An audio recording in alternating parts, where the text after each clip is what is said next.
Wohlstand. Freiheit.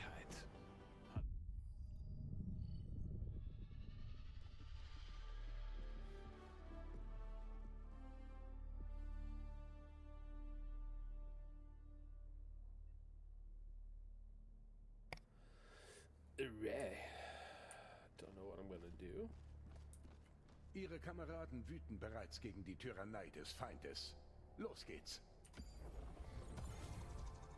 Oh, incoming message from Super Earth. Unzählige Gelegenheiten, Gerechtigkeit walten zu lassen.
Okay. Die gelebte Demokratie ruft um Hilfe. Empfangen. Nur Initiiere FTL-Sprung nach das Tarsh-System.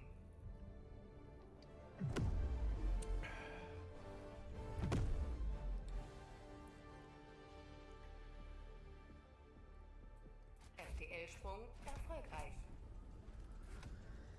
Missionskoordinaten festgelegt. Hellpods bereit. Verbündeter Zerstörer hat Geschwader verlassen.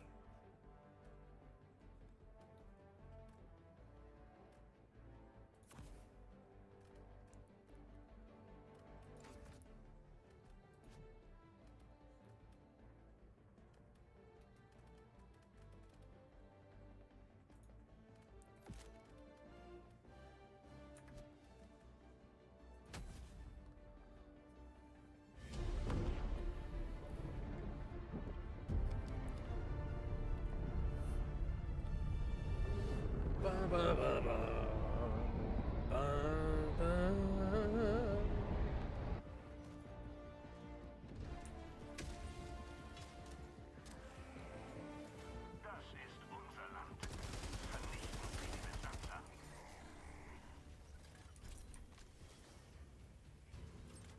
Ich bin am Terminal.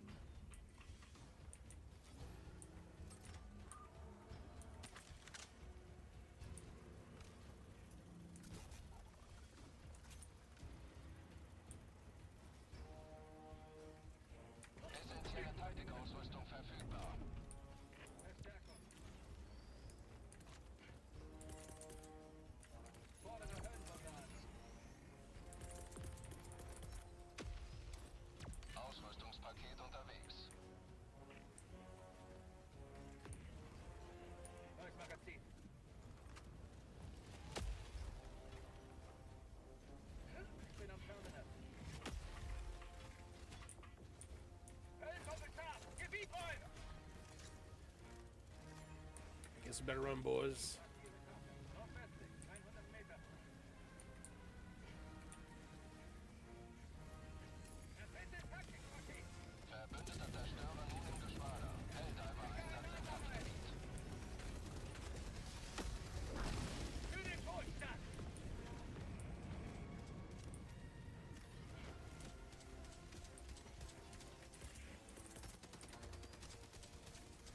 Verbitte Luftunterstützung! Demokratie im Anmarsch. Verbitte Luftunterstützung! Schicke einen Ort rein!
God, love this game.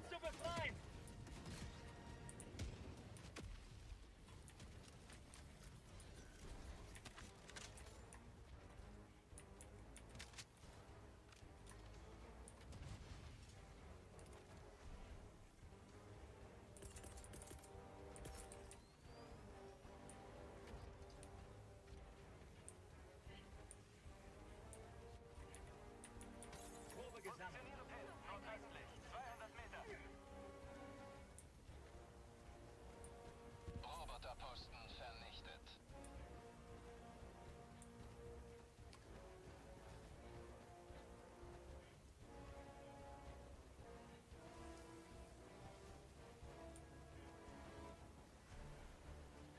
Dort Außenposten. Fordere Verstärkung an.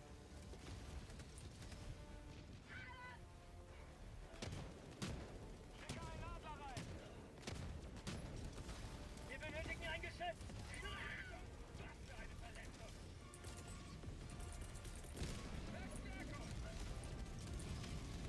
Oh no. Ja, bitte Luftunterstützung!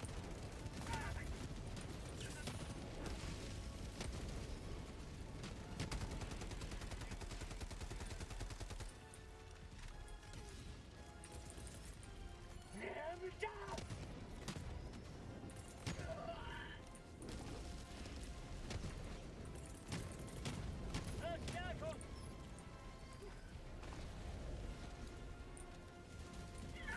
Anfrage bestätigt. Verstärkung wurde losgeschickt.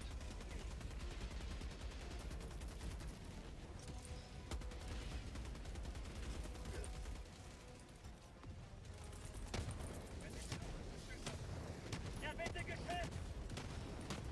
Geschütz unterwegs.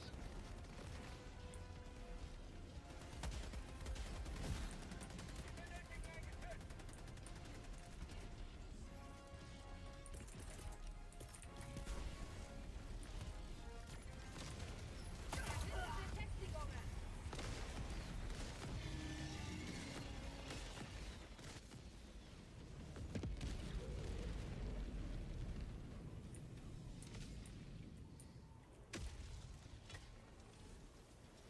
Bereit zum Fronteinsatz.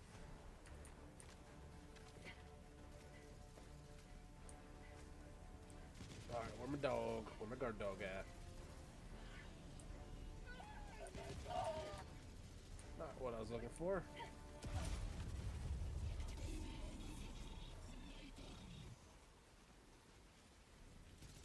Verstärkung. I don't know what that was. Verstärkung. Erbitte Luftunterstützung. Auf ins Gefecht!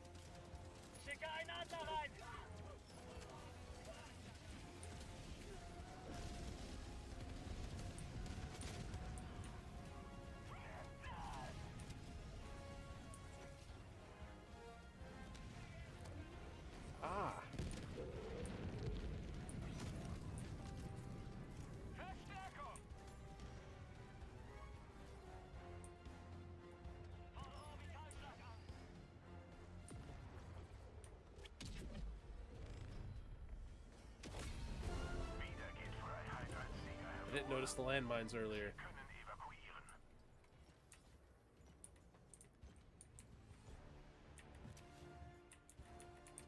Verbündeter Zerstörer hat Geschwader verlassen.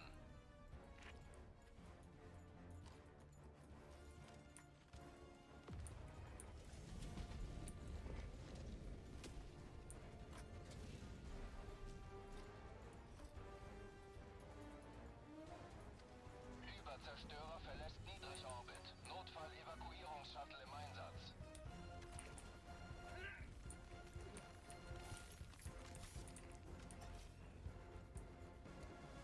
Yeah, those rares is what we need right there.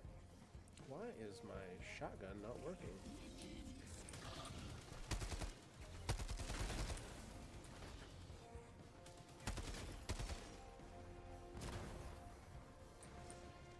Werfe Granate! Ankunftszeit T-2 Minuten 30 Sekunden. Markiere Karte.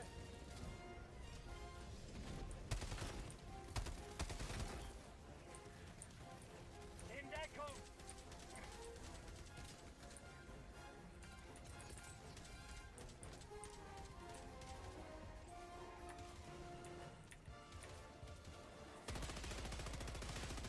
Ankunftszeit T-2 Minuten.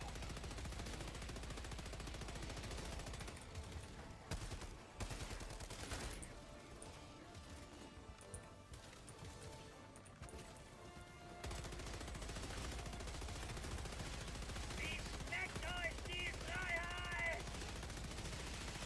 Come on. Oh, don't overheat on me now.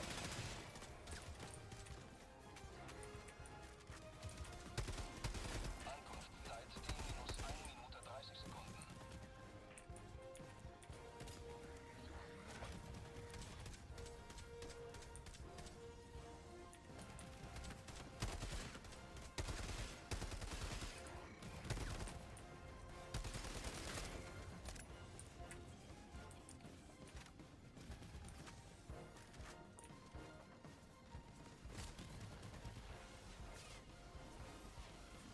Ankunftszeit T-1 Minute.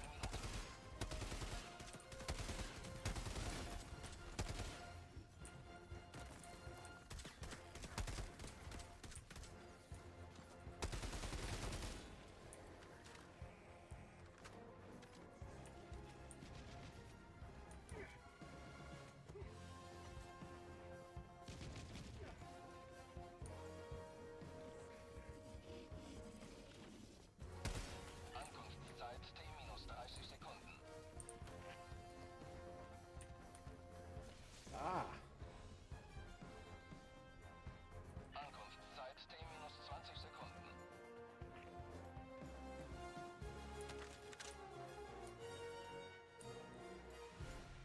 Ankunftszeit T-10 Sekunden. Positioniere Pin. Hier ist Pelikan 1. Ich kann die Evakuierungszone sehen. Landung von Pelikan 1 im Gange.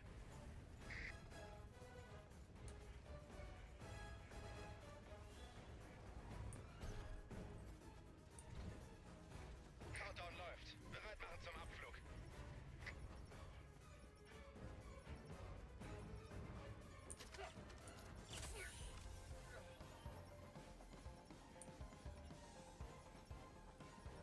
You son of a bitch.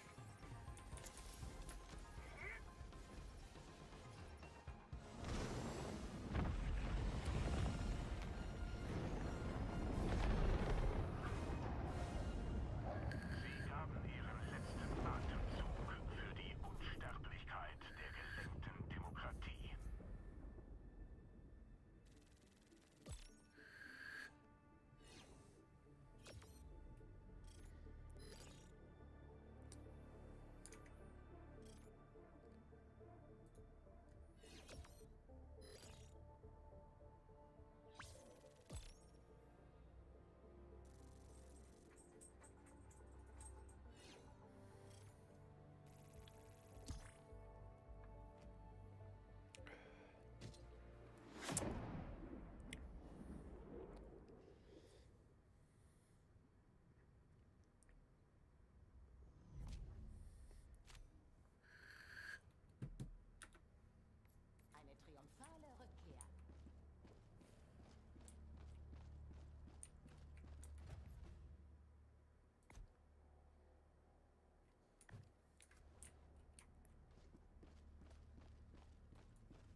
verbündeten Zerstörer empfangen.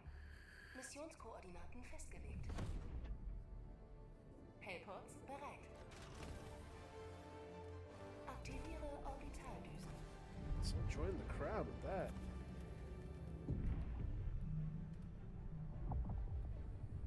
Orbit synchronisiert.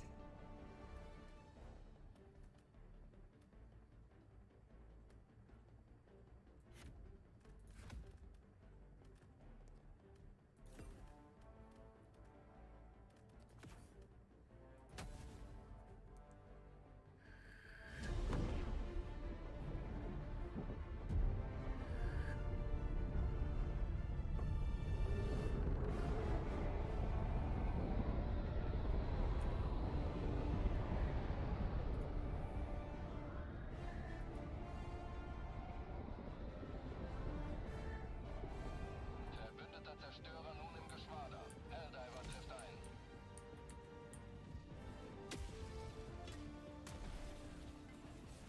Retten Sie diese Stadt vor dem Feind. Evakuierung verfügbar. Fordere Unterstützungstreffer an. Der Bewohnersmarke. Passive Tasten. Südlich 50 Meter.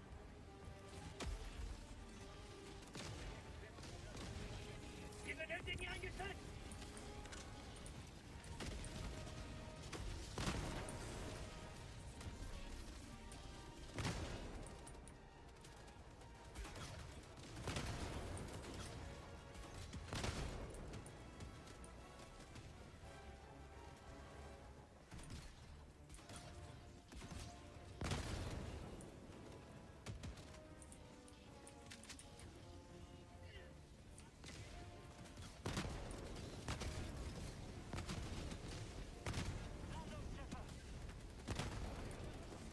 Evakuierungsshuttle im Anflug.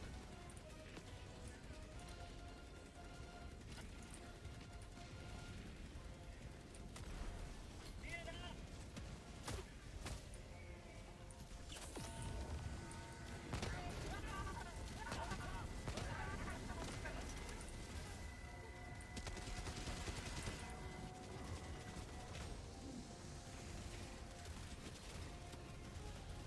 Ankunftszeit T-1 Minute 30 Sekunden.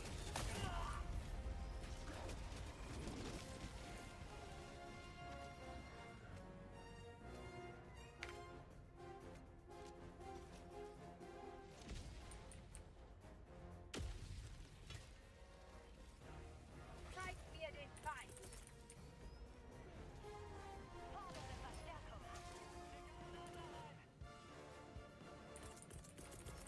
Ankunftszeit T-1 Minute.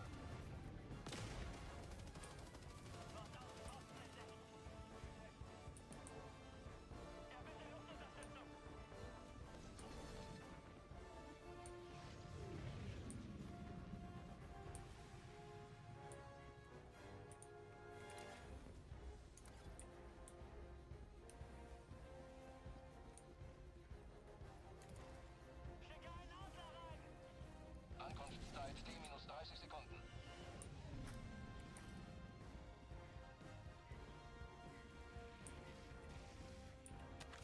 Ankunftszeit T-20 Sekunden.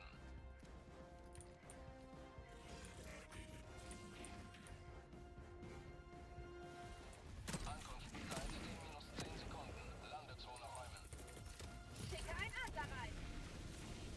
Hier kommt die Kavallerie. Pelikan 1 nähert sich Abholung.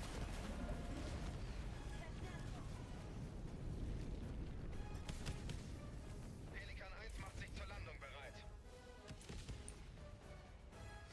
Well, never said I was a smart hell diver. Ist gelandet.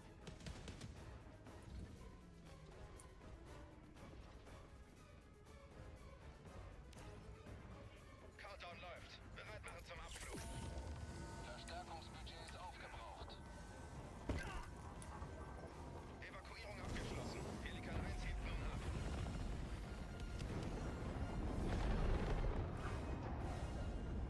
Die Bürger dieser Stadt werden für ihren Dienst dankbar sein.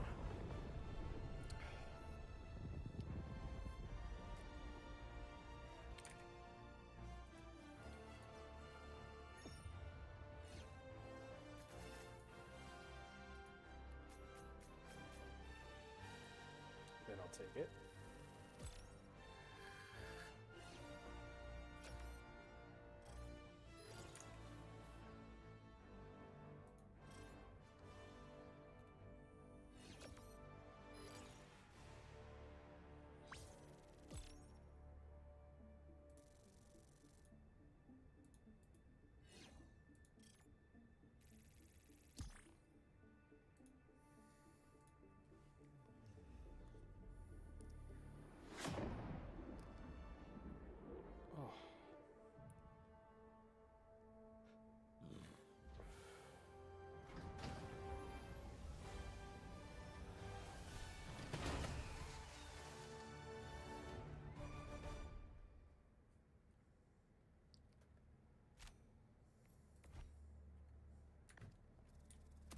Es ist immer schön, neue Helden zu begrüßen.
Hell yeah. Level up that coyote.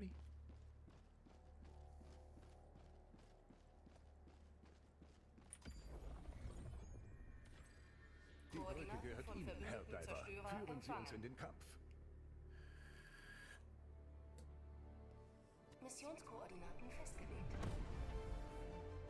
Hellpods bereit. Aktiviere Orbitaldüsen. Oh, hell yeah.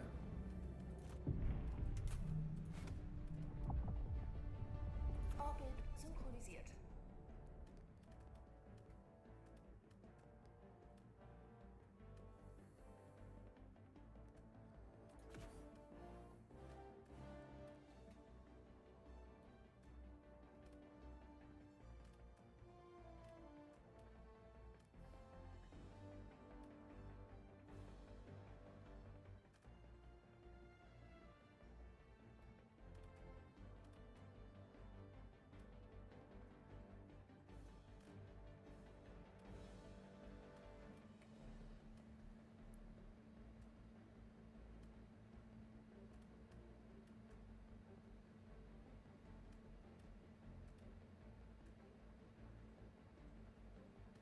Helldivers zu den Hellpods. Wiederhole. Helldivers zu den Hellpods.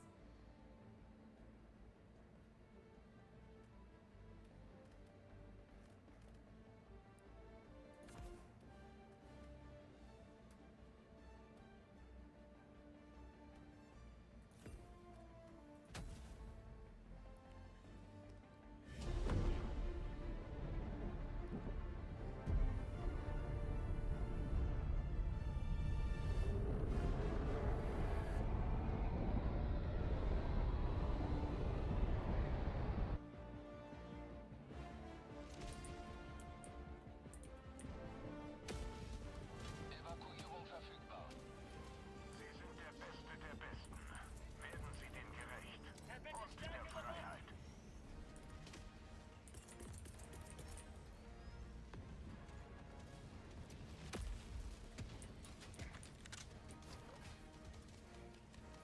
Bitte geschützt!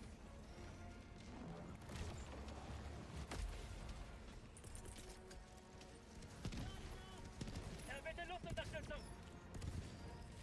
Eine Probe!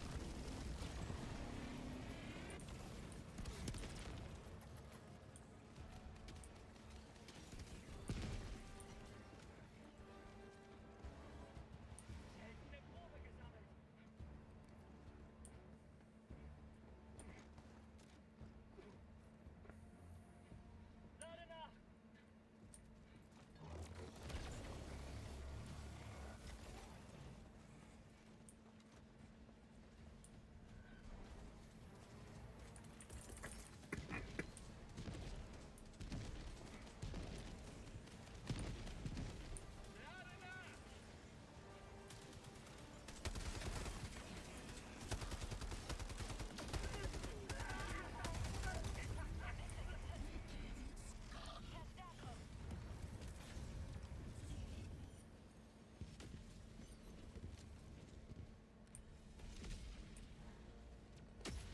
was my fault for running into the fire.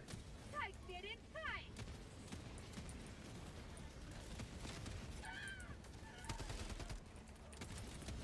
Schicke einen Adler rein!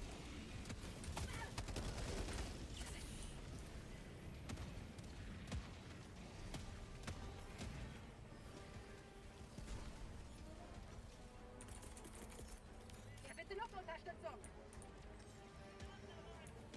Seltene Probe gesammelt.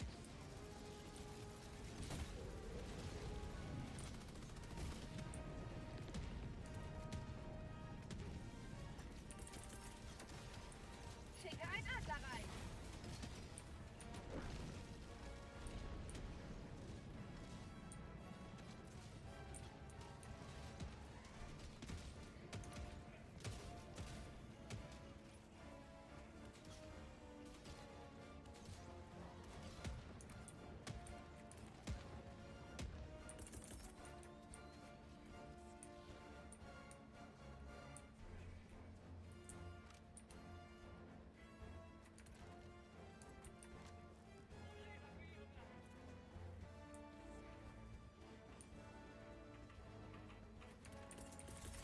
Evakuierungsshuttle im Anflug.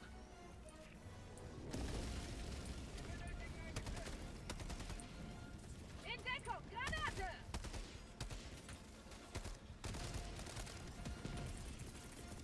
Schicke einen Adler rein.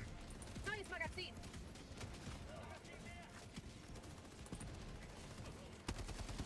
Ankunftszeit T-1 Minute. Zusätzliche Verstärkungsmittel genehmigt. Wir benötigen ein Geschütz.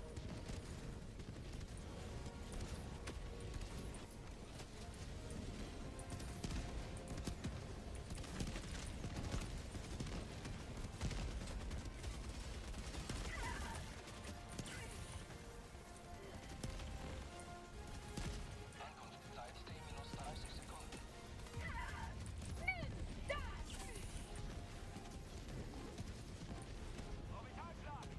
Ankunftszeit T-20 Sekunden. Diese Freiheit, mein Arm!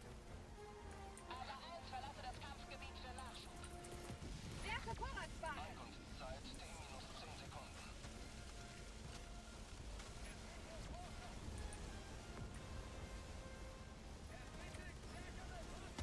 Hier ist Pelikan 1. Ich kann die Evakuierungszone sehen. Für dich!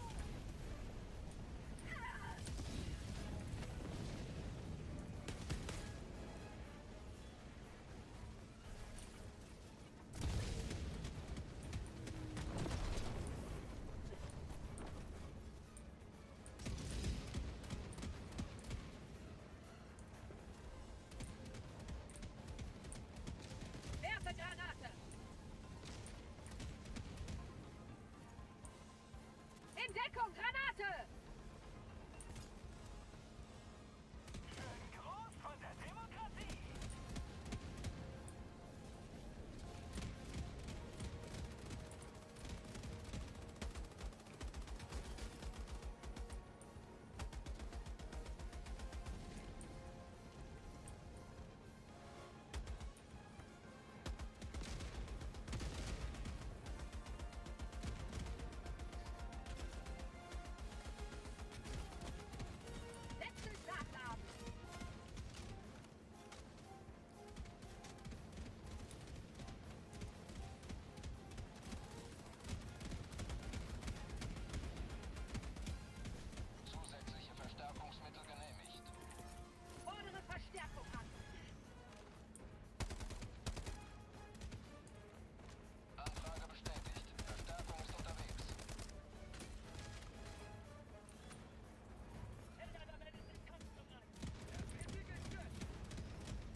didn't realize we were boarding already. Whoops.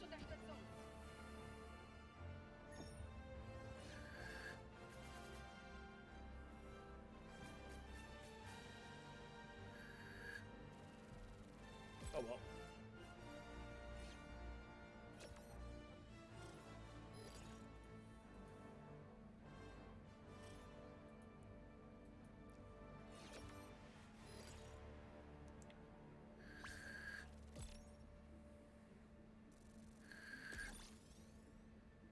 Dude, hell yeah. 3 levels up? 3 levels up?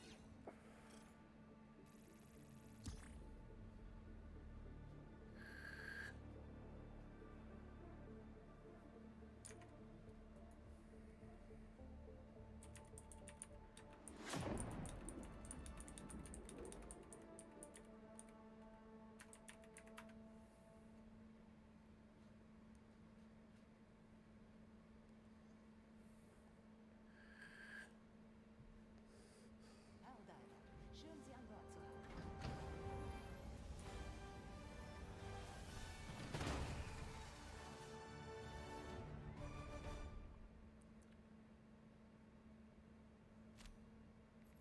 Willkommen zurück. Die Demokratie breitet sich dank Ihnen weiter aus.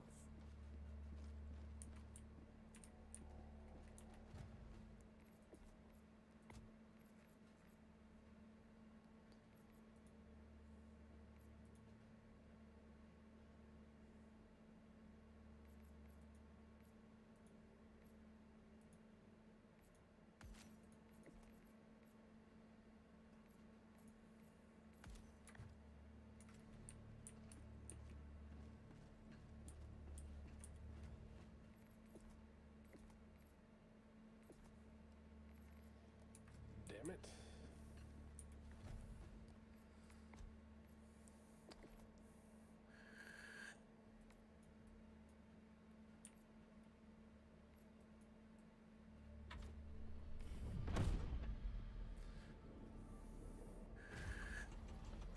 Well, I guess I'm back on my own ship.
Die Stunde unseres nächsten Sieges rückt näher. Reinigen wir die Galaxie vom Alien-Abschaum.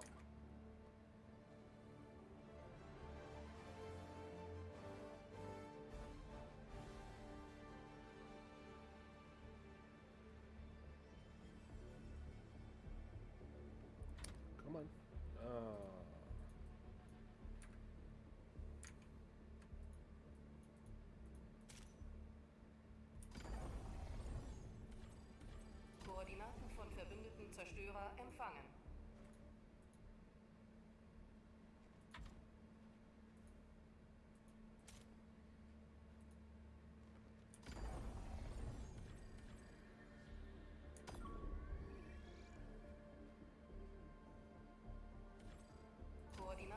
verbündeten Zerstörer empfangen. Missionskoordinaten festgelegt. Hellpods bereit. Aktiviere Orbitaldüsen.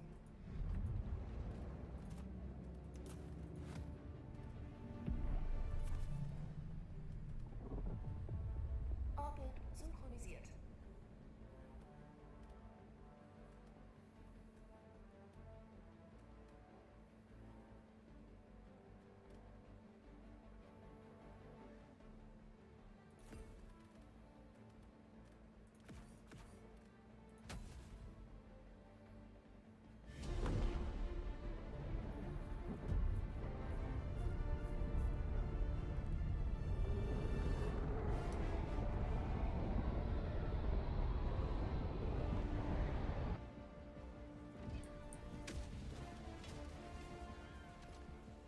Der Feind soll seine territorialen Ambitionen bereuen. Unterstützungsverfahren!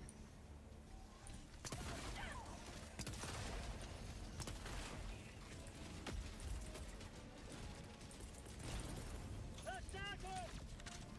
Werfe Granate!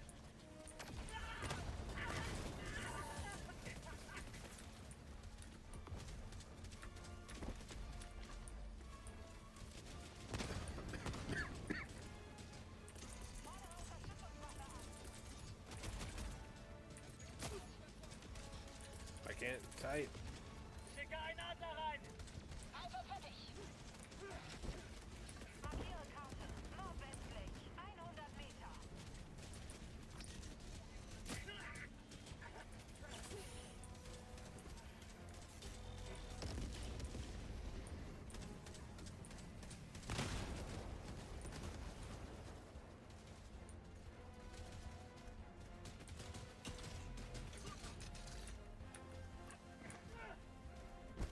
There we go.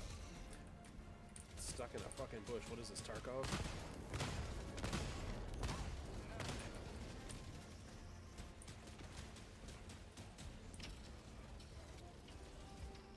Paket gefunden.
think I'm gonna last much longer.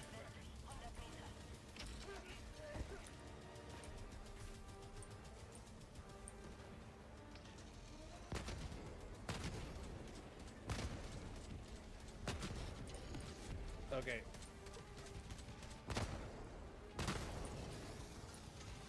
The autocannon, good choice for this map.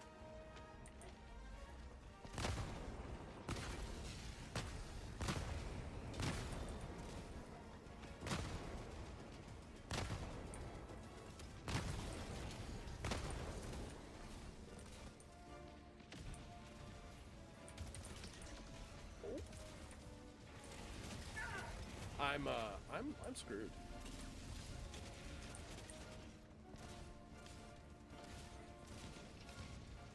Noch eine Minute. Zerstörerabflug steht bevor. Evakuierung möglich, sobald ihr bereit seid.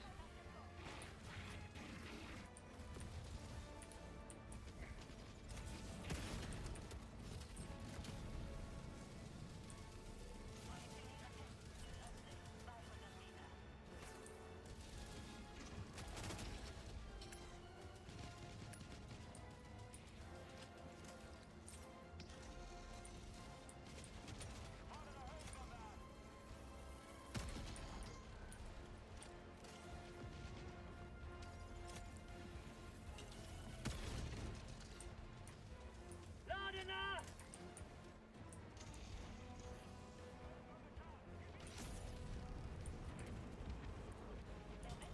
Fordere Verstärkung an. Ja, bitte Luftunterstützung! Überzerstörer verlässt Niedrigorbit. Notfall-Evakuierungsshuttle im Einsatz. Verstärkungsbudget ist aufgebraucht.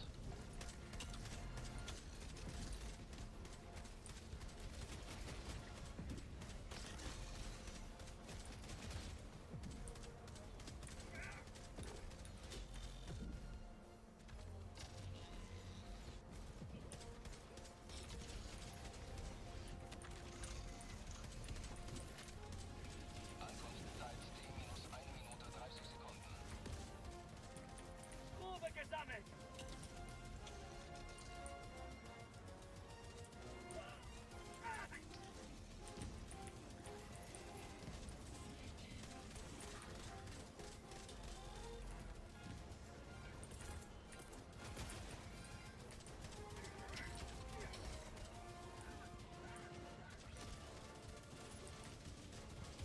Ankunftszeit T-1 Minute.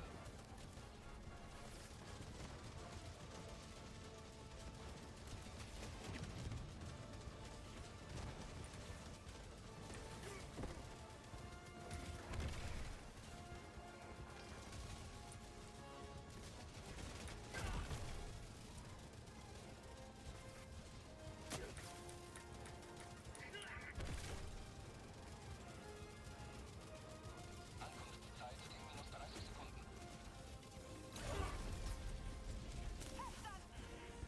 Damn it. Ankunftszeit T-20 Sekunden.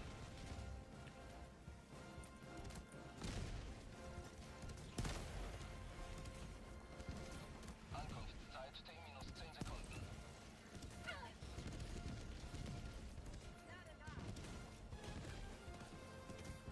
Man, I was doing so good. Hier ist Pelikan 1. Ich kann die Not dying. sehen. Pelikan 1 macht sich zur Landung bereit.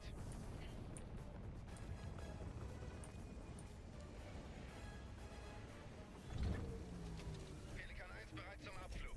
Shuttle-Start in 20 Sekunden. Evakuierung abgeschlossen. Pelikan 1 hebt nun ab.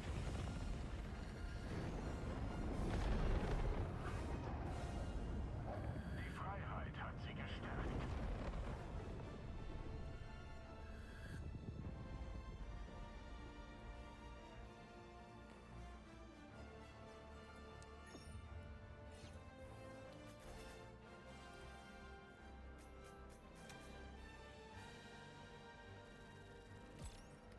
Well, how many of those rare samples did we collect? Because that's all I really care about.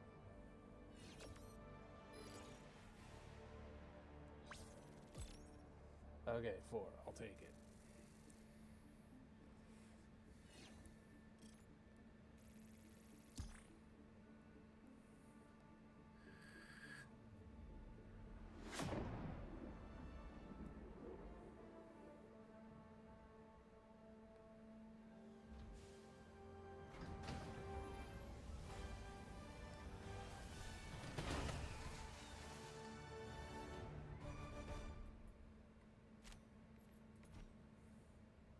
Das nenne ich mal einen profitablen Einsatz der Ressourcen.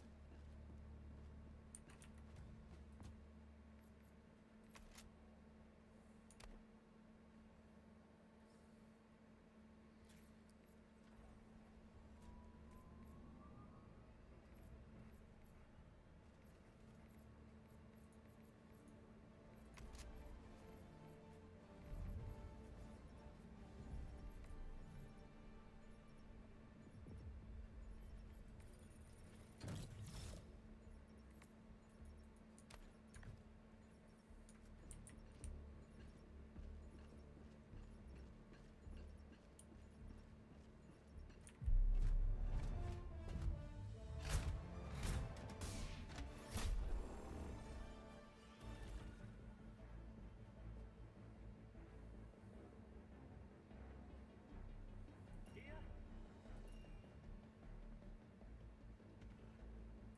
hier?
Helport-Start initiiert.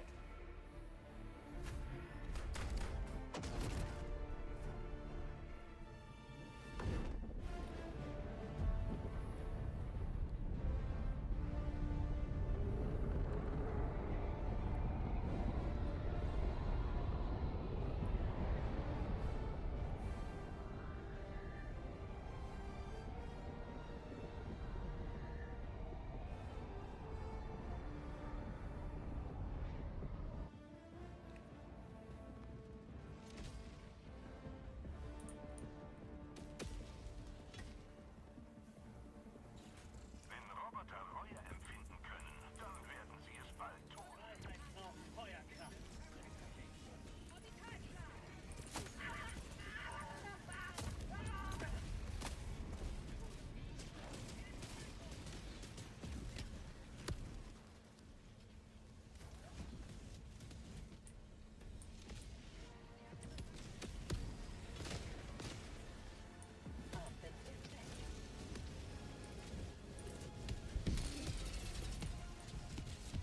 Schicke einen Adler rein. Angriff im Gange. Orbitalschlag. Feuert Orbital-Laser. Neues Magazin. Hab was gefunden!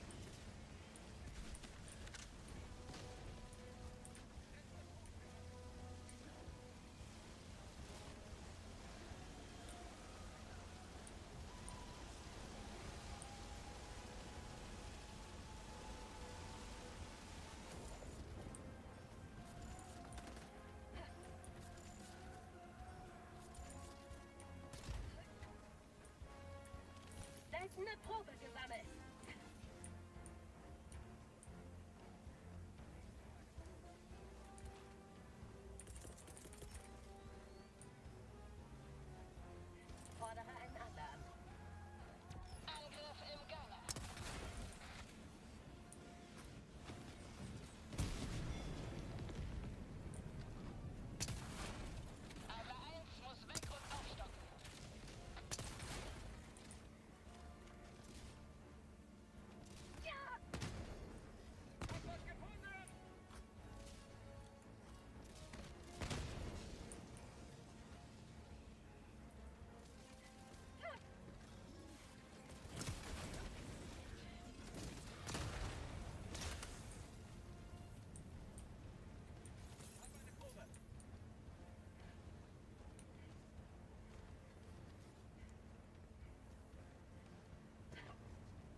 I didn't mean to dive into the grenades.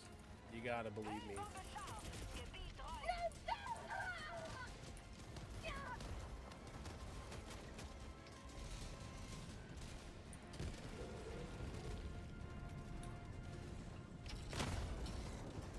Bot-Ausrüstung zerstört.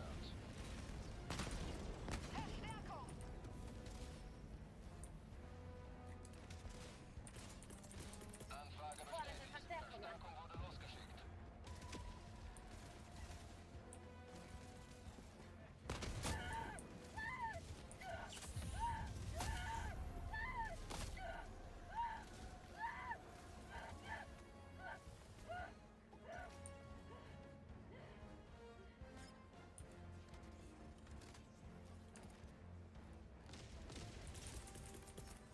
Bitte geschehen.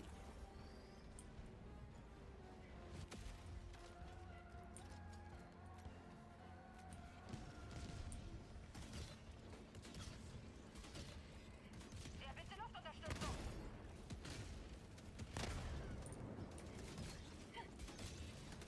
Roboterposten zerstört. Schicke Granate rein!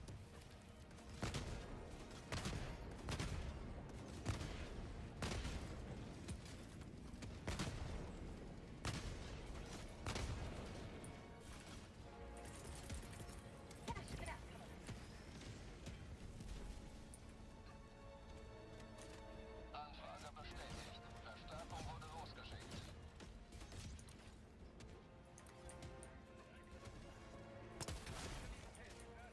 100 Meter.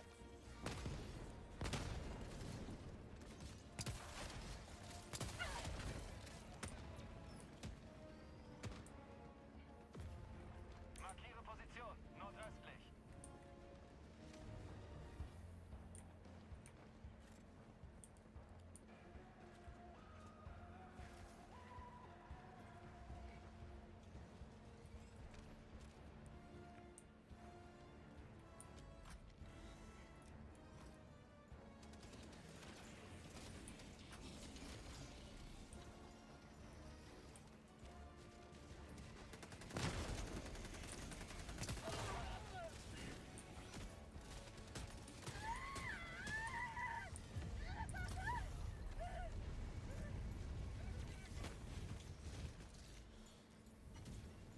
Fordere Verstärkung an.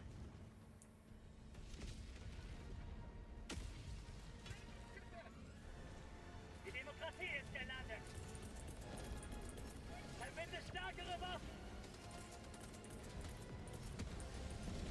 Verbinde Orbitalfeuer. Feuert Orbital-Laser.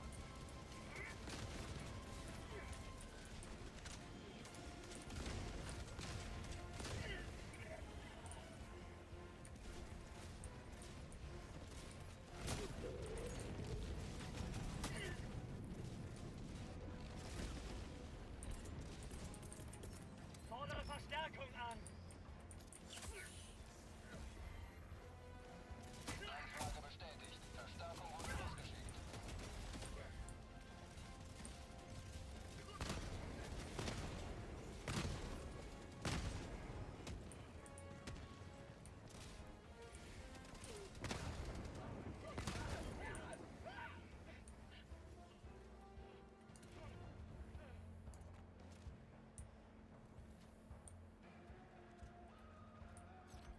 Wir benötigen ein Geschütz. Mir leid.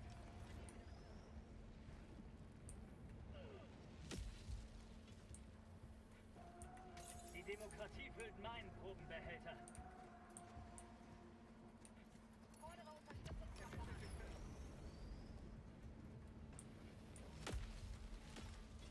Ich bin am Terminal. Wir haben Ausrüstung. Ich übernehme das Terminal.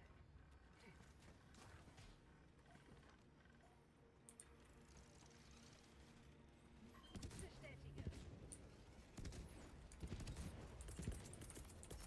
Wir benötigen ein Geschütz.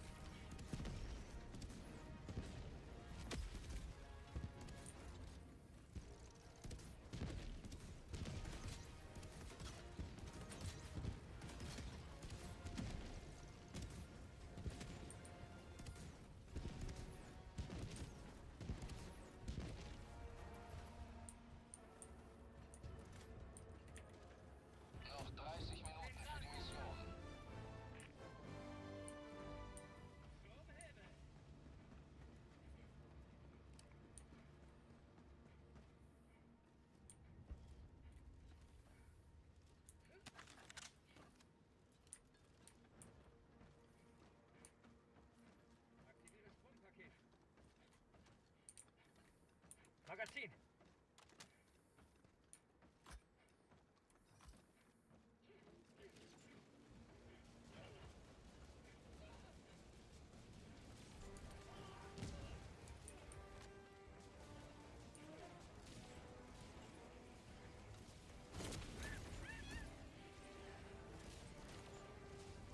Oh,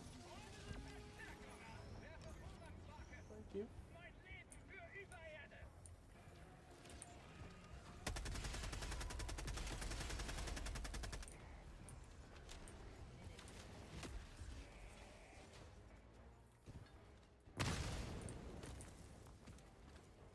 Landungsschiffe!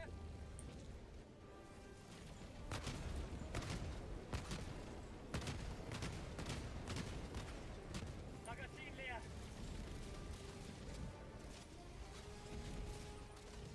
Keine Nadler rein!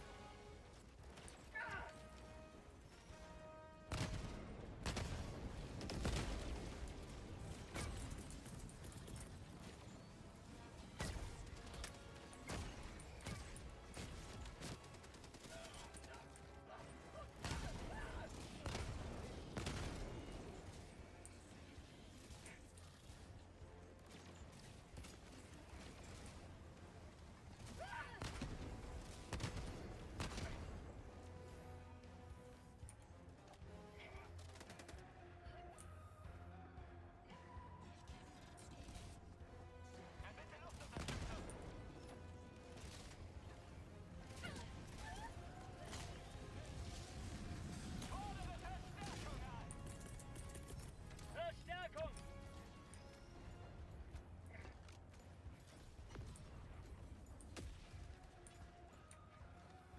Bereit zu befreien.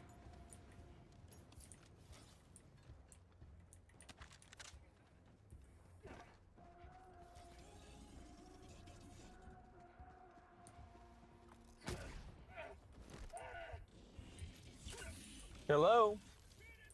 Long time no see. Oh man. Man, it has been very eventful and busy around here lately. Uh-huh. That's what you always say. I wish it were not. Wasn't always the case, but it sure seems to be. So what's been so busy and eventful? Positioniere Pin. Südöstlich. Weit weg. Oh man, dude. Well, first and foremost, trying to get the Mercedes going has just been one headache after another. I don't know where you left off with that, what the last thing I've told you about with the Mercedes has been. Last I had heard was you were working on getting it. You were stress testing the cooling system because you didn't know where the leak was. Oh my god. Yeah. So one thing that I hadn't really mentioned during all of that was the car was starting to take just a second longer to start here and there. It would crank for just a second longer, just a second here, second there, that it would take to start. And then eventually last Thursday, I thought everything was good on it. Everything was good. I had buttoned everything up on it. I had just changed the oil on it and everything. Oil filter, air filters, cabin air filters. Did a big PM. And surely, I mean, it just started taking longer and longer for the car to start. And I could not for the life of me understand why until eventually it would start, and then unless I was giving it gas, it would die. Fuel pump? And then it just wouldn't start at all. So this was on the night when I had my daughter, and so I had my sister drop her off because we were at Blake's Cafe over in the Queenie. Are you familiar with that area or that cafe? It sounds familiar. I mean, it's real nice. It's right over there by the river, and just a nice little cafe. Anyhow, hold on, I'm at the local 7-Eleven getting some tobacco products. Give me 1 second. I'm fighting for democracy. Oh yeah, I saw that. Hell that.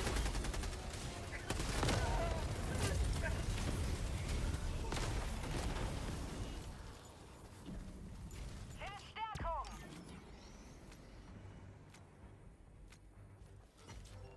Anfrage bestätigt. Verstärkung ist unterwegs. Bereit zum Fronteinsatz. Erbitte Taktikpaket! Vorderseite Taktikpaket an!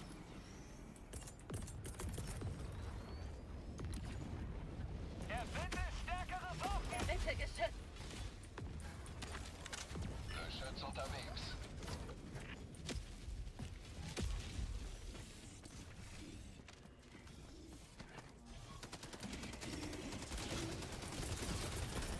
Schicke einen Adler rein.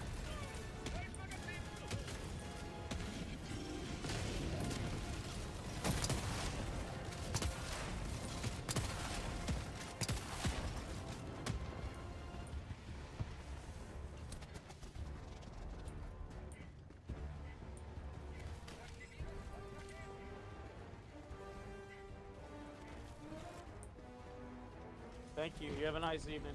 You have a nice evening as well. Oh yeah. Well.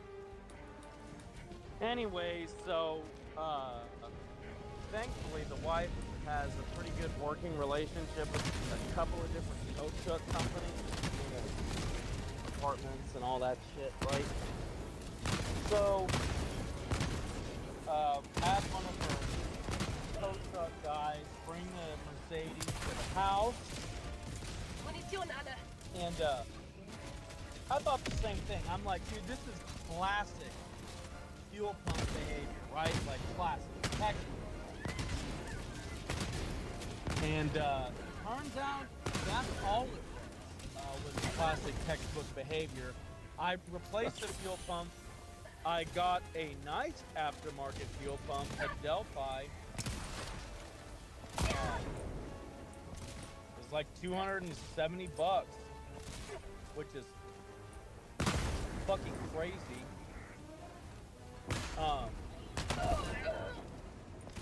And I replaced the fuel pump, and then it started, and I'm like, hell yeah! It was just the fuel pump. Lade nach! It ran for 2 minutes, 2 or 3 minutes, and then it died, and it has not started since. No matter what the fuck I do. I'm like going in deep. I'm like, man, maybe this is a bad, maybe this is a failing relay. So I swapped out the fuel pump relay. I checked the fuse. You're not going to get an intermittent issue off of a fuse.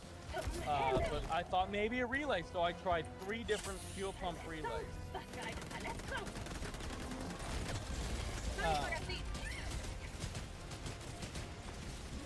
Okay. And nothing. And I'm like, okay, maybe this is like a startup thing. So I don't know. I'm having like different cousins to help me, and I'm putting my finger on top of the relay. So like I'm feeling the relay actuate. So I know that it's clicking. I'm putting so the fuel pump, well, there's kind of like 2 fuel pumps, I guess. I don't fully understand how the system works. Okay. So it's like, it's not very easy for me to explain to you because I don't fully understand how it works. But there's like kind of 2 fuel pumps. There's a main pump, and then there's a fuel pressure regulator / fuel filter / auxiliary pump that you have to take out the back seat for, Bereit zu befreien. and then it's like fucking Wir crazy. benötigen ein Geschütz.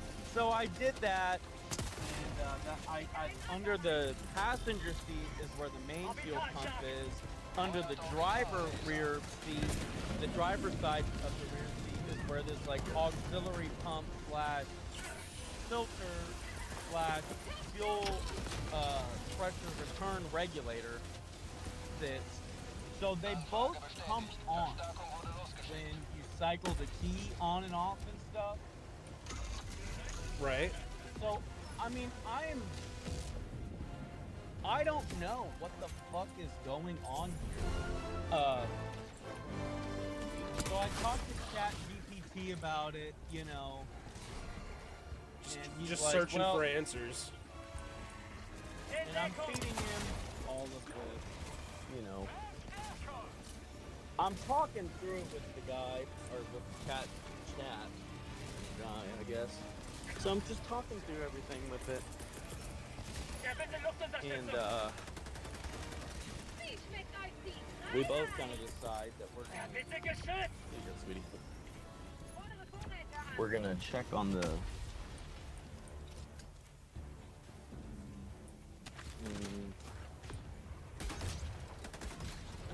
So I don't have a scan tool, like a good one. You know what I mean? Yeah, you just hit the Harbor Freight special. Not even.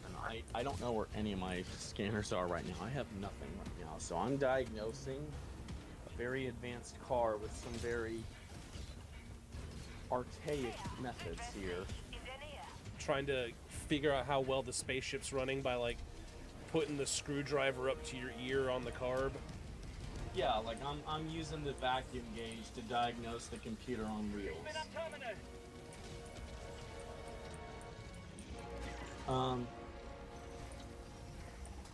So I don't know. Eventually, we decide that I should replace the crankshaft position sensor. Okay. Well, Yeah, lo I'm and here. behold, it's late enough in the day to where the only person offering the sensor is Vato Zone. Sounds about right. So, are they the only ones that have one in stock either? O'Reilly's and Advance. Everyone else that I would hope would have my back didn't. So in goes new Duraclass crankshaft position sensor for the S-Class. It made you know, it made zero difference.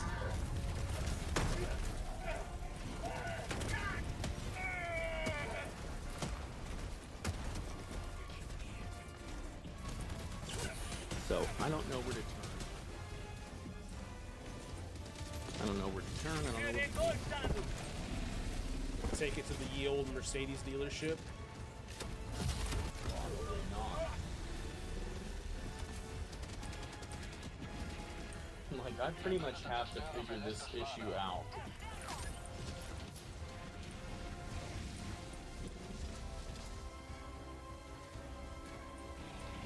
Either that, or it's gonna have to sit there for a few months while we make some money to get that to happen.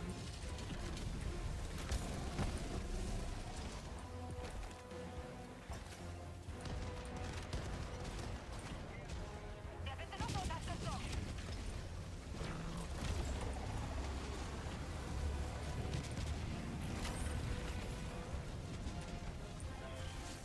Yeah, that sucks. Because, I mean, you were working pretty hard getting that thing running. Yeah, I know. I mean, I'm just wondering, you know, unfortunately this long starting issue can basically be traced back to when I started working on this car, and I don't know what... I mean, that's when it started, and I don't think it's just a coincidence, but I just don't know what system I would have affected to cause this.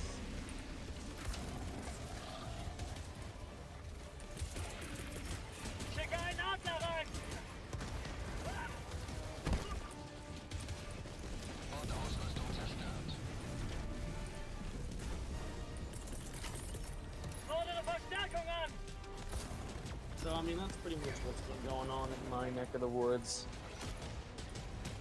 Anfrage bestätigt. lately. Ist unterwegs.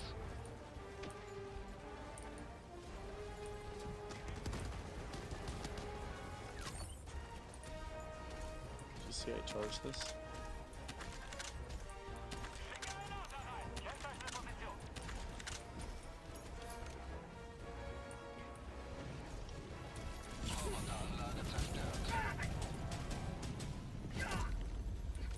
Ich verblute!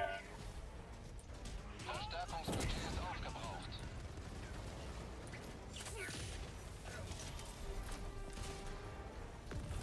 Zum Himmel!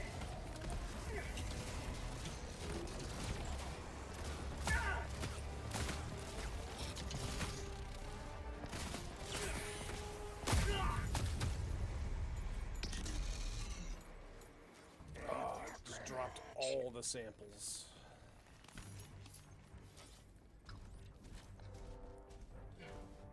Womp womp. Oh. So how have you been doing? What's been going on with you? Oh, absolutely nothing. Just been enjoying life as best I can. You know, that is so important. You know, rode the bike to work this week Verbündeter Zerstörer nun im Geschwader. so far. Oh yeah, well, Einsatz im Kampfgebiet. what did it ever give you as far as when you had that long prompt there about the 411? Oh, I shared it with you Where? in chat.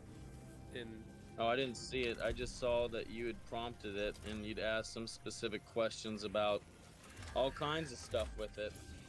I replied to that with the link to. Oh, okay. Well, I'll have to check that out later then. Yeah, I didn't see that earlier. Well, it's because you'd already used up your weekly credits to check WhatsApp, so you're not able to check them till next week. That may be true.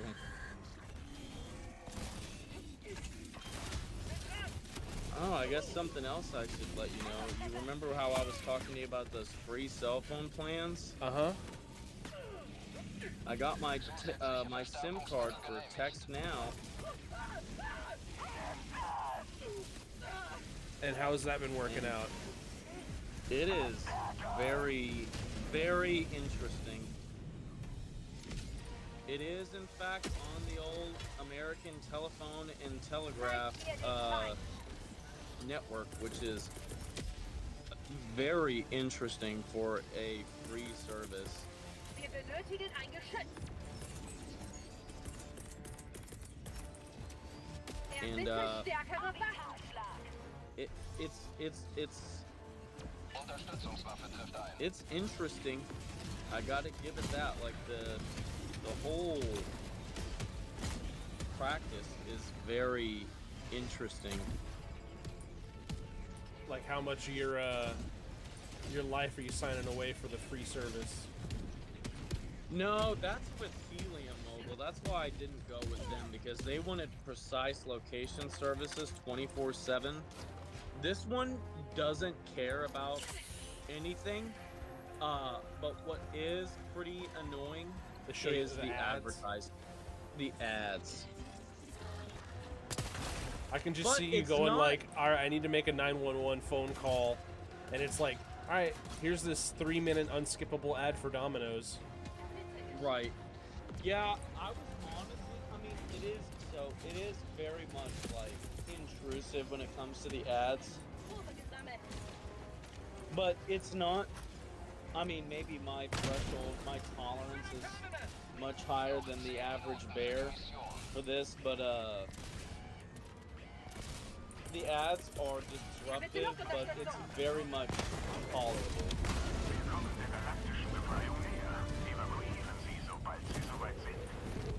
At least to me. Well, I mean, we also kind of grew up in the era where that stuff was kind of the norm. What ads? Yeah.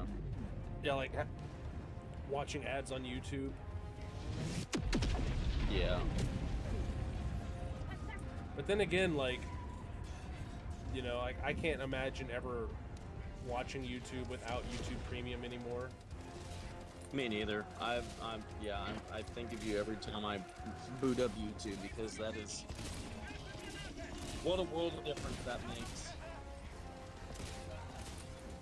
Hold on, just a minute. I feel a coughing spell coming on. Yeah, coughing spell. Gotcha.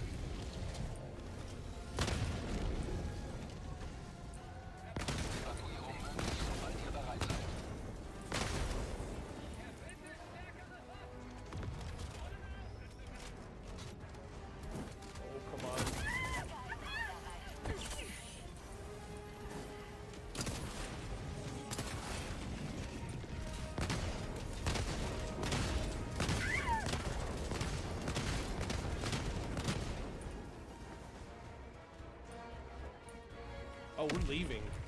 Gotcha. Schicke ein Adler rein.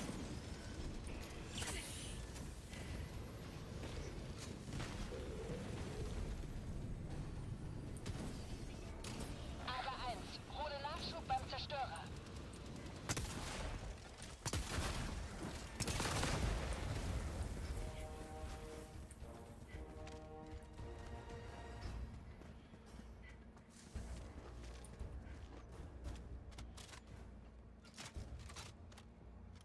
Markiere Position. Vergiss es. Südwestlich. Position halten.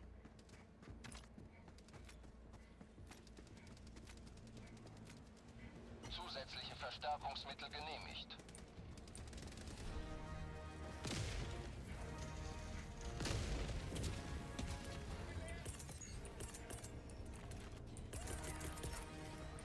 Fordere Unterstützungswaffe an. Erbitte Geschütz.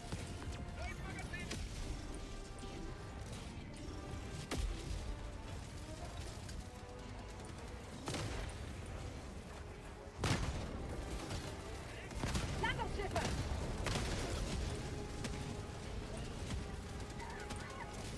Alright, mortar sentry, cover our retreat.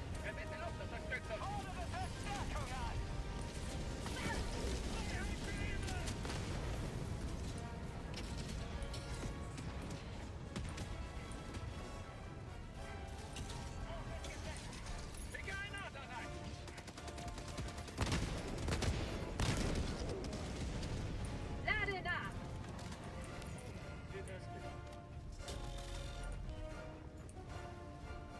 Fordere Evakuierung an. Evakuierungsanfrage bestätigt. Starte im Anflug. Ich bin nicht heute. Ja, bitte Luftunterstützung.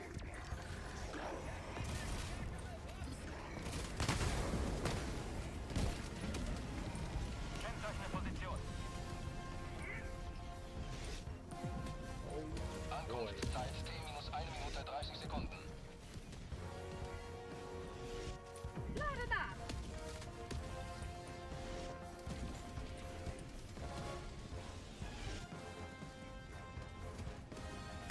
Sie benötigen Ihr Gepäck.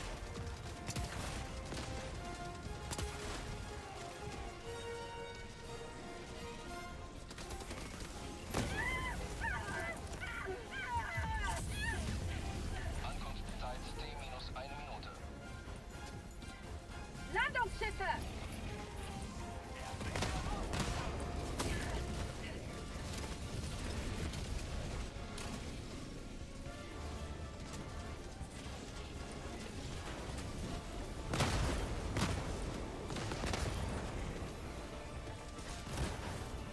Wie wär's mit einem schönen Happen Freiheit? Verstärkungsmittel genehmigt.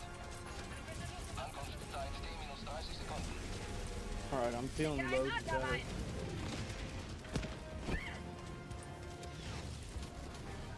Ankunftszeit T-20 Sekunden. Yeah, you got it all out of your system. Verstärkung. Oh yeah. Zeit T-10 Sekunden. How's Anfrage bestätigt. Verstärkung wurde Oh, she's doing all right. She went and cleaned up the living room today. Magazin leer. Pelikan 1 macht sich zur Landung bereit. I feel that. You have to get done.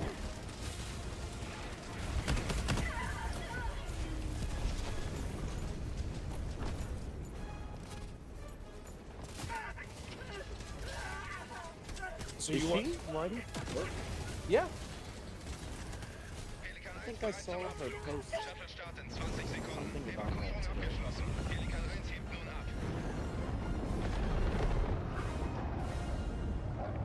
So you want to play any Tarkov or anything?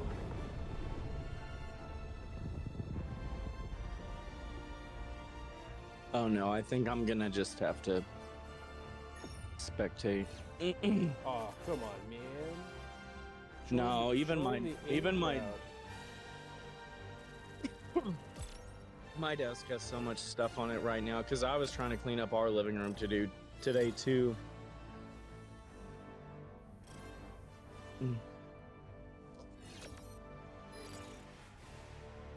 But I'll watch you play My Summer Car or Tarkov or whatever you're gonna play. All right. Oh, I got some samples. Some samples of what? They're like one of the currencies in the game. You use them for upgrades for your ship. And Oh.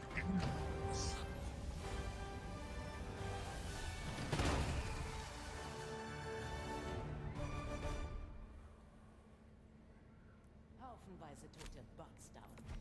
Gute Arbeit. I don't think I ever finished telling you about Text Now. So it just is like a it's kind of like Google Voice. Yeah.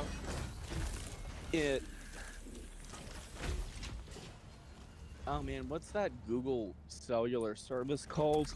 Google Fi, I think. That's it, Google Fi. Yeah. It kind of, well, no, it kind of seems like if Google Voice had like their own cellular service is kind of what it feels like. I don't know, with the ads, But- it makes it seem more like if Amazon. Yeah, no, that's exactly what this is.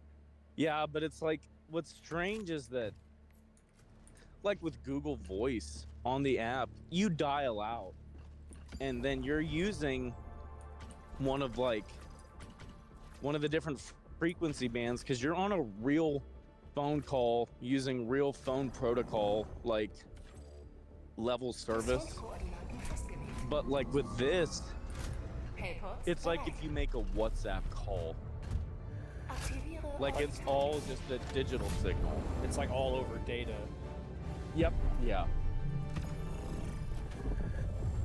Like the dialer function cannot be used. You are not placing real calls. Like there's a Text Now server that's handshaking with a real phone line. You know, a real phone switch line. You know what I mean? Yeah.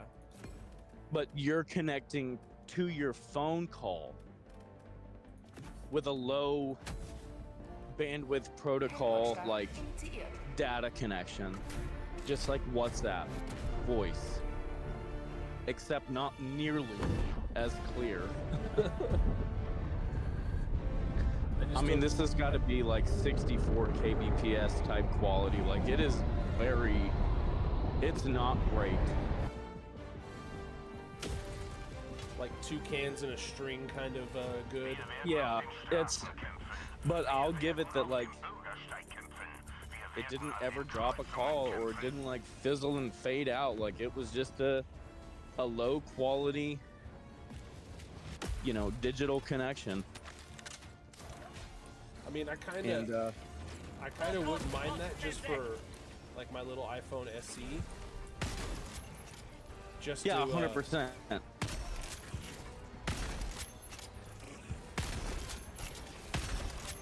Yeah, just to have, because you can still use Google Maps. Yeah, that's mainly what I would want it for. So here's their little gotcha. Like, besides the ads, which are like intrusive, but they're there when you place a call or send a text, but like, whatever. Right? But like, being able to use Google Maps in and of itself is great, especially for the low price of free. But their little gotcha is if you don't send, I think it's one message a week, you lose your phone number.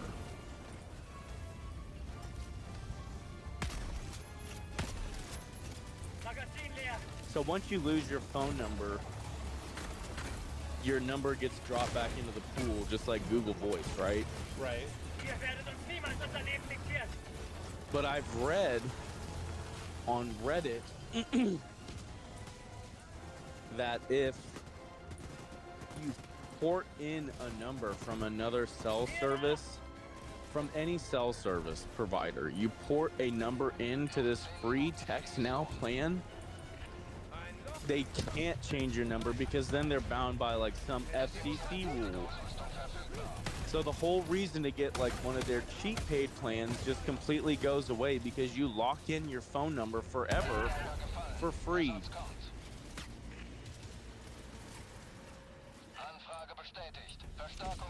That I mean, I could also see you setting up like some sort of like automation, like with a phone, iPhone, to like, oh, send me a text message every Friday. Oh yeah, I mean, yeah. Yeah, but I don't even want to do that. I want to just pay like $5, port in like a phone number from a different carrier, and then like FCC is like, nope, they ported in a number to your service. You can't change it because they own that number.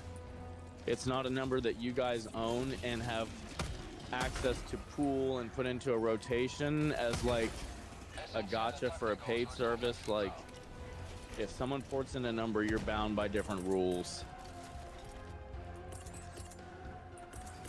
And I'm like, that's great. I could do that with my 309 number. But isn't that like a Google Voice number? You can transfer out of Google Voice. I've looked it up.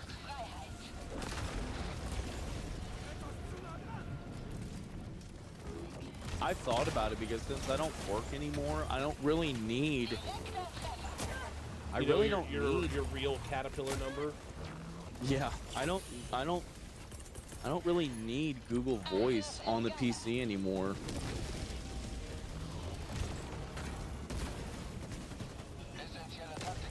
You know, like that was my whole reason for having it, was because of how much flexibility it gave us to communicate with large groups of people from our computer. You know what I mean? When we could still move files around or upload from our desktop straight into GV. You know what I mean? Like, that was great.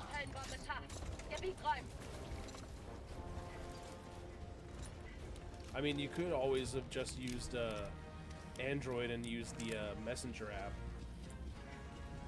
You know, I can't tell you, Mosen, man, how many years you tried to just convince me of just that right there. And that was like a big deal. I thought that was a really cool feature. But the one, I'm gonna be real, the one that blew me away, like to this day I seek, was the desktop feature. Oh, right. When you showed me that, you just plug your phone into the fucking Dell D6000 dock, and suddenly you're using your mouse, keyboard, and 2 monitors. I am like blown away. Yeah. I am like, dude, I was talking to my wife about this. I'm like, man, if they would do this same thing with the iPhones, their slouching MacBook sales would be magically fixed, because suddenly everyone has like a MacBook Mini in their back pocket.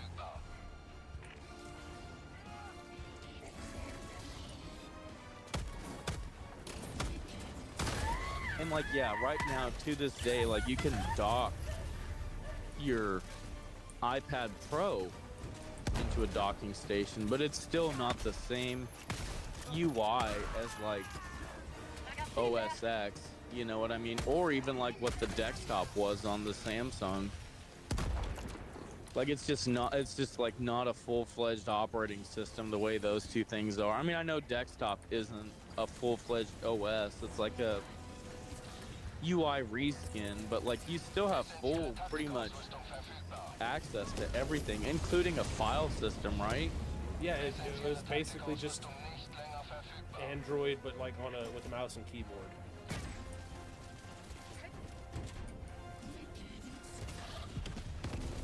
I mean, that's just crazy. That's like crazy cool.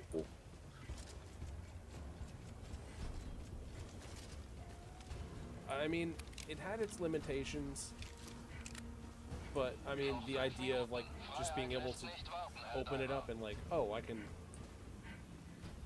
like mess with, I don't know, Excel spreadsheets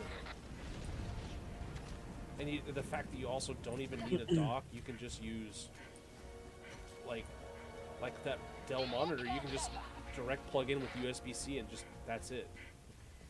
And you could use the phone as a touchpad, like as if you were using a touchpad, on a laptop. So let me just throw something out there and see what you think. Kind of along the same lines as that. So let's say tomorrow, I just downloaded the new iOS 26 update, which was in beta still. Yeah. And don't do it. I really dislike the UI. They're calling it liquid glass. Oh yeah, and I've heard about that. It's just horrible. There are already like guides online of how to like revert back to the iOS 18. You know what I mean? Like there are ways to downgrade back to the old iOS 18 or whatever it is right now. But it's very, it's still pretty complicated. You have to know what you're doing. You don't get to back up your iPhone like the same. You have to basically set up a brand new iPhone. And it all just depends on, did you do an update or a backup of your iPhone to iCloud or your iTunes on your computer before you updated to iOS 26. And if you didn't, you're screwed. Basically, you can go back, but you have a brand new iPhone. And I'm like, I never back up my iPhone. I'm just screwed. You know what I mean? Right. But it's so bad. It's clunky. It's ugly. I hope they get rid of it quickly, but like it seems like they've put a lot of time into this, which I don't see how. It really sucks. But my whole thought initially when we started talking about this was, if Apple decided to put the full-fledged OS X operating system into the iPhone when you connect a USB-C cable into it, or a USB-C cable going to a dock, so you have full mouse, keyboard, dual 2K or 4K monitor support. I mean, USB-C can handle that, right? Like if we're just talking I/O. Yeah. So consider also that the chips on the iPhone are nearly running neck and neck with like the iPad Pros and the MacBooks these days. Like the processor speed on the iPhones, the modern iPhones, is incredible. And it is incredibly well optimized software written for that hardware. You know what I mean?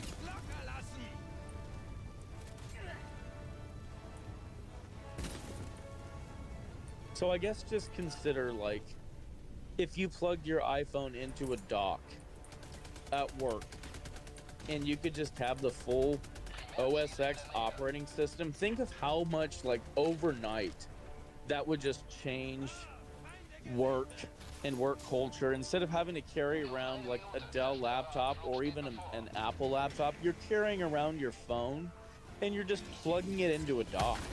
And like suddenly you're working on Teams, SharePoints on the app on your phone when you're disconnected from a dock, or then you dock in and you have your full OS X UI. Like, that changes the business landscape, and Apple can do that today for free. I have a counterpoint to that whole business thing. What's that? A $200 Dell laptop that costs probably $100 or less to the company versus a $5,000 to $1,000 iPhone. No. These companies are not getting these laptops for $200 a pop, even at mass. No way. The little black laptops, I think they're only worth like a couple $100. Yeah, resale because it's old commercial stuff, but brand new businesses always overpay, even when they lease that hardware. You're looking at almost $1,000 for even the entry-level laptops. I guarantee it these days. There's no way. I seriously doubt they're paying that much for the little black ones. Now, like, my engineering laptop, yeah, they're paying a lot more for my engineering one because it's you know, it's got like the actual like NVIDIA Quadro whatever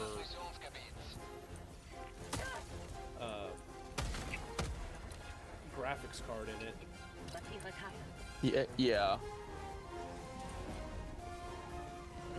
But yeah, they're not paying that much for those little black. That's why they're buying the little laptops.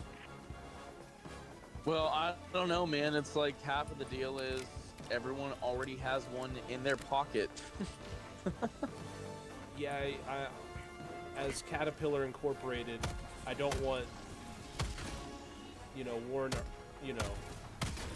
I don't want Mad Mosenman, who has an iPhone, to just put company stuff on his iPhone.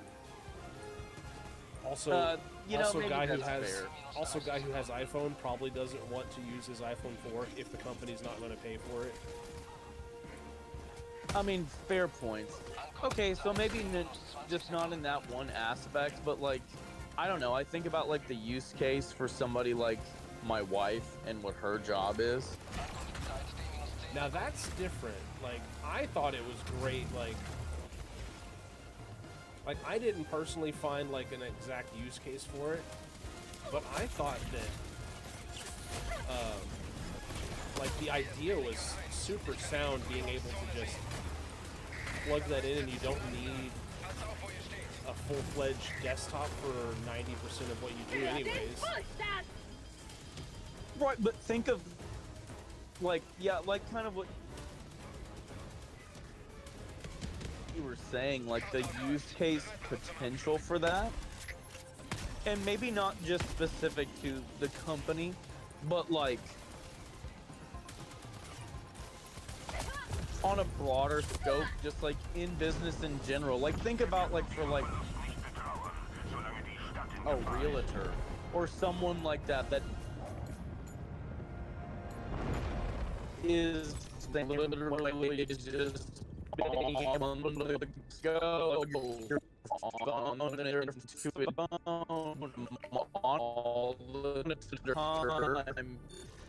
You are breaking up their laptop. so It's not hardcore. the same thing. It's like that's a real potential. You know what I mean? Yeah. I think like individually, that's definitely a, especially if you're, you don't need a laptop for anything. Like the only thing you would use it for is the stuff for work. So like spreadsheets and whatnot. How much did you hear what I just rattled off? I heard it. It just went. It was in the background the whole time. Oh, Yeah, so you yeah, did like, hear what I said. Yeah. Like a realtor who's on the go. Yeah, like I just feel like for a lot of people that aren't like they're not in the use case where they're working for a huge multinational and like they need like something like workstation like engineering level like what you have versus just like a light use laptop for that is probably just a couple $100. Like this is more tailored to like a broader spectrum or a different type of company. Like I also think of like my uncle who worked in construction for all these years. Like he had a laptop, he had issues with it all the time because he couldn't get stuff from his iPhone to his laptop. And I'm like, man, if he could just plug in his iPhone into like a laptop shell and like there's your iPhone on the big screen and OS X, you know what I mean? Like, or counterpoint to that, if he just literally had anything other than an iPhone. no, no, I got a hard disagree with you on that, dude. When I first started as a QA, and I had not even a good Android, I just had an Android. I don't even remember what it was, and I would go and like, hey, look, I can just Bluetooth my photos over to my laptop. And you were like, I gotta plug it in and like do all this other stuff. I'm like, yeah, I can do that too, but I can also just Bluetooth it in. And we tried to do it on your iPhone, and it wouldn't oh yeah, there's work. no way. Yeah, and we looked it up, and it's like, oh yeah, it's just because Apple doesn't. They want you to use iCloud. They don't want to use anything else. Right. If you have OS X, you can. Not that makes it any better. So like if you're running Linux or OS X, you just cannot with Windows, like specifically. Right. So like you fire up like Fedora or Ubuntu, Linux, whatever, like you can get stuff from iPhones. It's literally just Apple not playing nice with Microsoft, which just seems like a bigger issue than it is, but it's literally just them. Missionskoordinaten festgelegt. Yeah, it's just they don't play nice with each other. But I mean, what I'm again, trying to say is like no, go back to your story. Sorry. Oh no, I was just gonna say that like you've seen technology connections. I use washing powder instead of I use powder instead of gel packs for my dish soap. Absolutely, 100% agree with that. Watch the whole little mini documentary about that. I've watched every single one. Yeah. He's great. I love listening to him go off. It's all fantastic. I love his like obsession with refrigeration. It suits me so well and makes me so happy. The latent heat of vaporization. Right.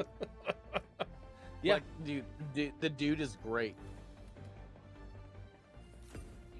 Like he's definitely very much like way more of a greeny type than I am, but like also greeny often equates with efficiency, which that seems to be his driving motive in most things.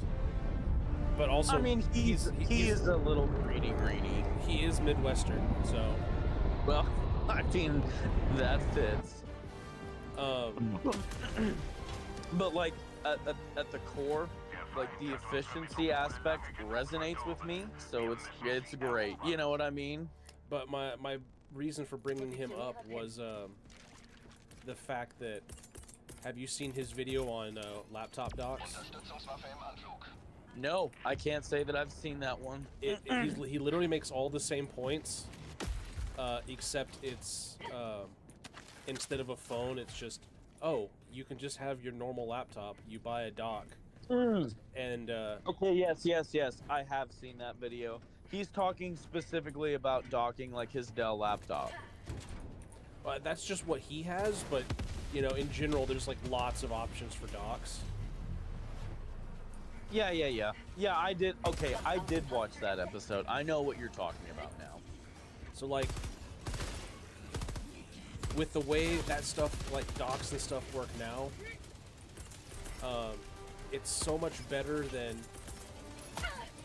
using a phone, because then you don't have to worry about program incompatibility. like there's a podcast I listen to, the Regulation Podcast, and the number of times one of the guys on there, Gavin, he uses an iPhone, has tried to send a photo or a video, and it's like, why won't it load for me? Oh, I sent it in this weird HEIC format. I thought I turned that off. Yeah, okay. This sounds like exclusively a Windows issue to me. No, it was like a Discord thing. Well, oh my gosh, that was before Discord had native HEIE conversion support. So you say, like, oh, this sounds like a Windows issue, as if like 80 to 90% of the world doesn't just run on Windows. I know, but it's also like not applicable to me. I'm like so done with Windows. Right. But I get what you're saying. Like, yes, the world runs on Microsoft flop. Well, I'm just saying for like the average person, they're gonna be down for, oh yeah, like being able to plug their laptop and use it like a desktop. Because, oh, that's just simple. It's literally nothing's changed. But Okay, but yes. no, go ahead. Okay, but like, imagine I did it right. if Apple just does this for free, right? Like, suddenly everyone with like the newest model iPhone going forward, because it's like the A whatever chip now, I don't even know. It is so powerful. And what I was trying to say earlier when you were saying, yeah, like, but Droid still has this and stuff, but it's like, dude, no, Droid is a mess. Android is a mess. You cannot refine the hardware software pipeline well enough to make it refined. So they do have powerful chips and chipsets in them, but just to compensate for the lack of optimization software side. So what I'm trying to say is, and I've always said this is something Apple has done the best because they can, because they're draconian hardware rules, but like iOS and OS X are so similar now because they're both ARM architecture. It is already one-to-one. They just have to plop the code in, and then OS X is on every brand new iPhone whenever anyone connects a USB-C cable. You know what I mean? Like, be it a dock, be it a TV, whatever. Think of just like that catching on, and that 80% of the world using Microsoft overnight changes because of just how many kids have a brand new iPhone in their pocket and their parents haven't bought them a laptop yet. So suddenly they're playing OS X games on Steam on their iPhone because they have a setup, a monitor and a keyboard and a mouse. Well, you know what most kids are required to have for school? Like a Nowadays? Chromebook? A A Chromebook? Yeah. Chromebook. No, I'm aware of that. And you know what Chromebook is most like using? I mean, I know it's Chrome, it's based on Android and all that, or Chrome, but you know what it feels most like using to me? Windows. Well, so I'll counter that and I'll say all the school districts in New Braunfels send their kids out with iPads. Well, not everyone lives in like the rich era of New Braunfels. No, I mean, I get it, but I'm saying, like, I know that that's a thing in other districts too. But I do agree, like, a lot of them use Chromebooks in some form or fashion because of their inexpensiveness and how integrated it is now with the education sector. I will very much also agree that Android is, it's like Linux, it's very fractured. Well, that's, you know, okay, yeah, that's fair. It is. Like, that is the one nice, like, again, that's why I went over to Apple for my wife. Because I know even if I bought a crappy, you know, used iPhone, at least the user experience will probably be fine. It just works. Because that they care about the user experience more than actually getting things, you know, done. So, I mean, the thing about, and I will always make this point when it comes to Apple, the ladder to the gated garden is always right there. It's just like, how many rings up that ladder are you going to go up? You know, but the ladder's there. You can do it. And you can hop over the other side. And next thing you know, you're in Xcode, you know, doing stuff on your phone. You and I are definitely not the average representation of the average person. You are definitely far more than even I am, and I am like not. I'm above like the average person when it comes to like technology. Yeah. Like, I don't think the average person is getting into like Xcode or jailbreaking their iPhone. Most of that stuff is, hey, Jimmy, can you do this for me? Or like, hey, I know a guy who like jailbreaks iPhones for $50. No way. But you know what I mean? Like, I mean, I guess, yeah.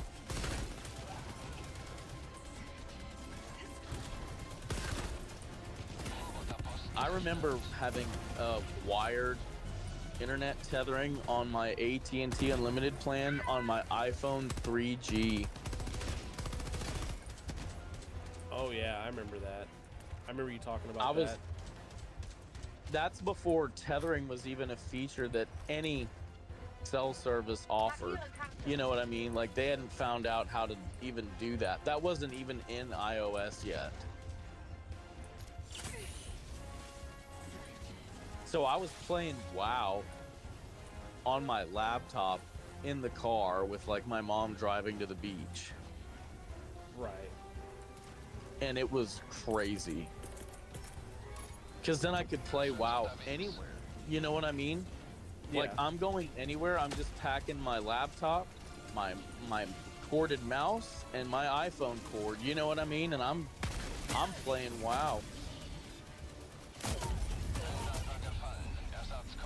Oh, we're going to grandma's house and they only have dial-up? That's fine. I'm gonna sit in the garage with my phone outside. Die Demokratie ist gelandet!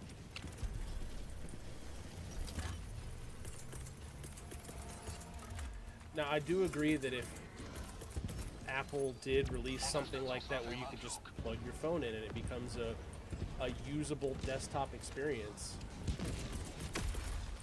not overnight, but within a generation, you definitely would have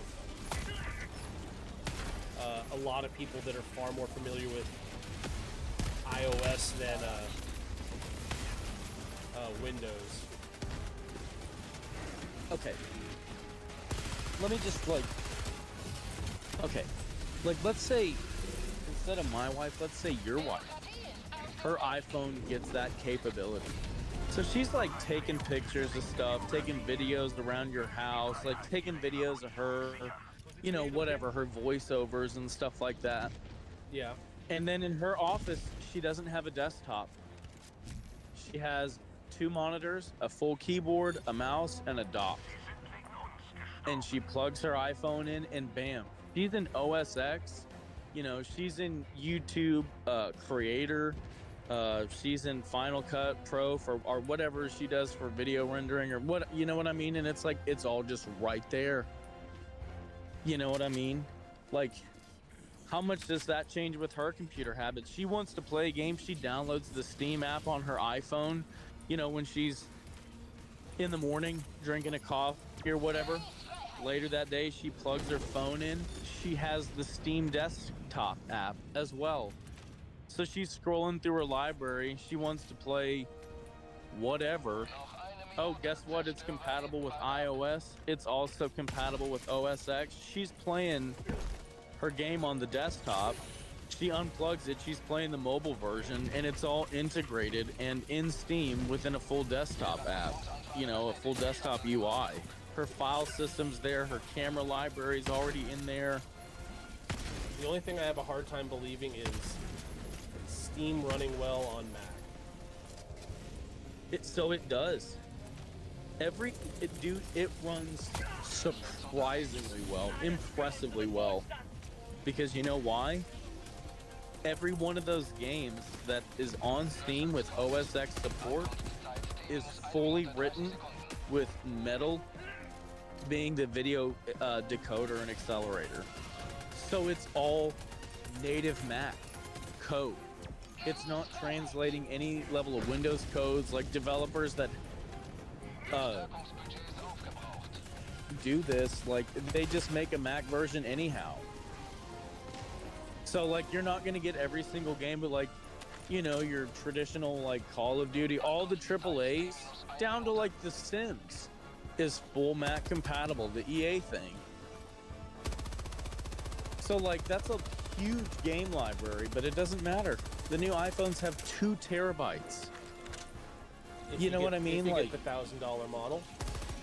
I mean, yes, but like then your value prop is so much higher than it's just 2 terabytes on a cell phone. Like suddenly this changes like your whole technology experience. Like I still do gotta say that you know, if they did that and brought back expandable memory, like being able to just drop an SD card in there, like, I mean, that's the thing that kills me, because you know, like her SD, I bought her like the smaller one because I was just in a hurry, and it's like, well, if I want to get you more memory, my one option is to buy a new phone.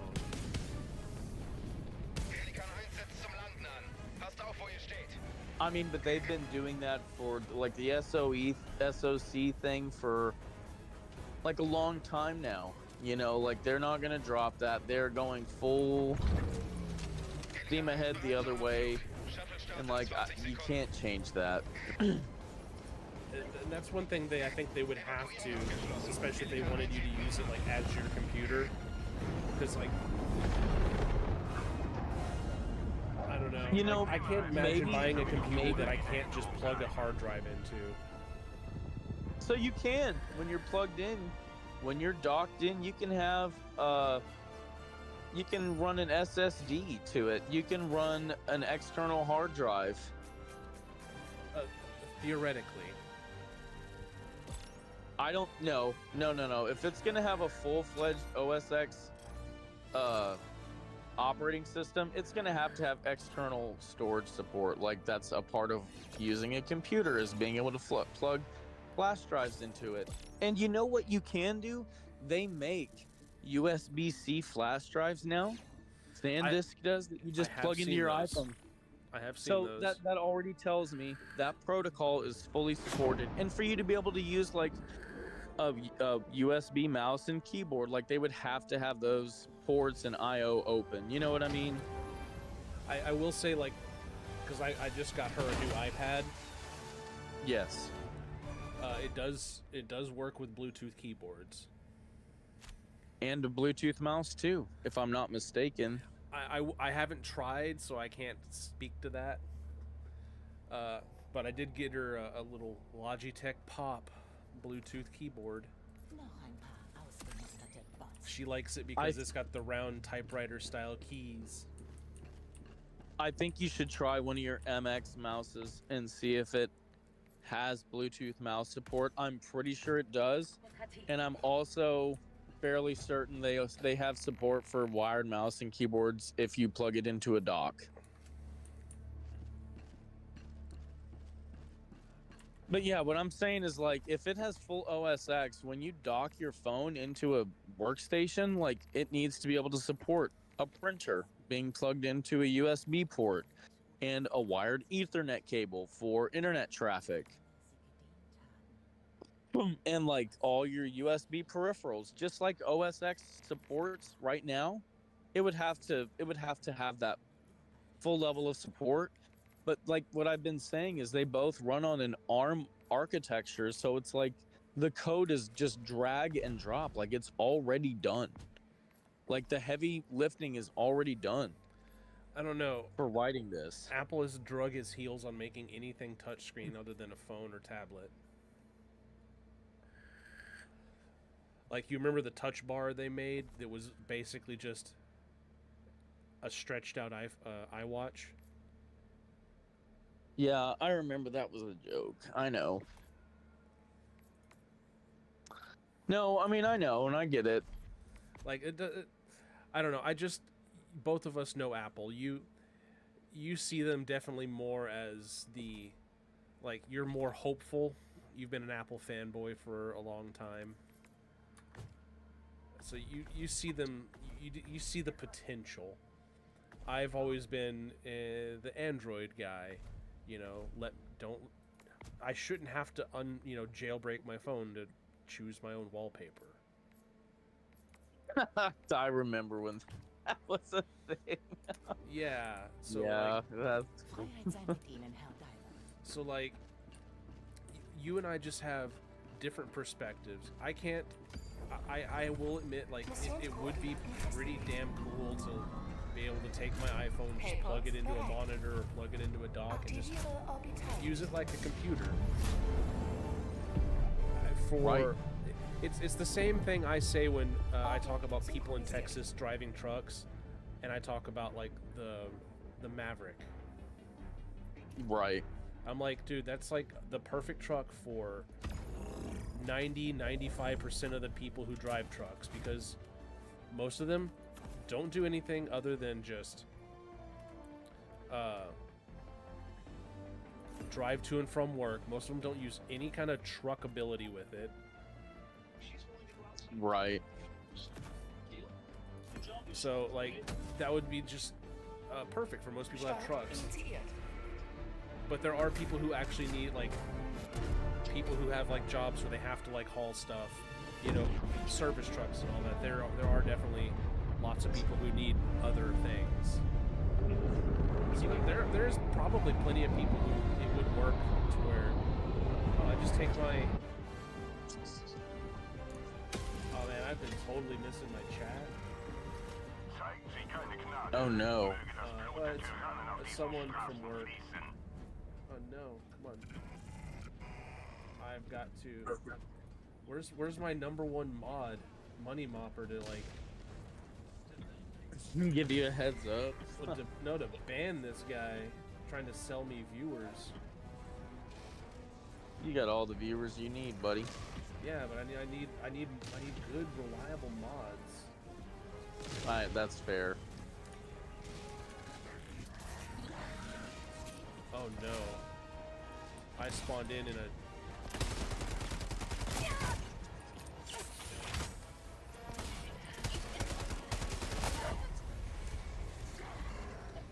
Well, damn, I died. Front row. Anfrage bestätigt. Yeah, so you're saying it would probably work for a high percentage of people, but then, like, the other 10% that need something more. I mean, then they can just go buy a MacBook, you know? Or, you know, a Windows laptop. But that's what I'm saying, because 90% of your average users will be fine with the capabilities of their iPhone in their pocket.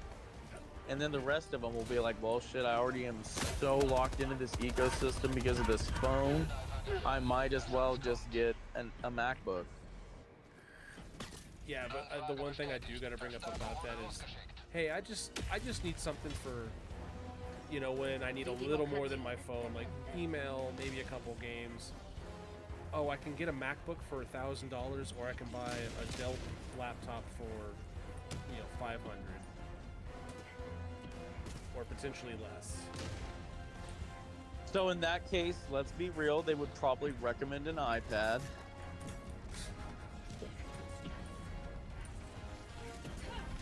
Those are like $350 for a mid-tier one. And they're fine. That's true.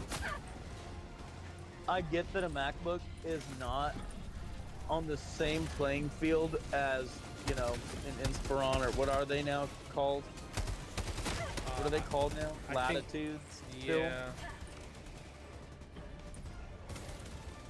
So I get that an iPad is not on the same playing field as a Latitude is, but I mean, even during their keynotes, they're like, "It's a computer that you can hold and touch," and it's like, no, it's not. It's a big iPod Touch.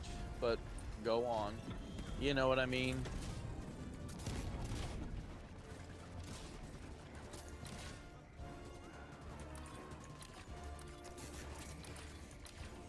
Yeah, I definitely miss the iPod Touch. I have one, but it's very old and it's a 30 pin.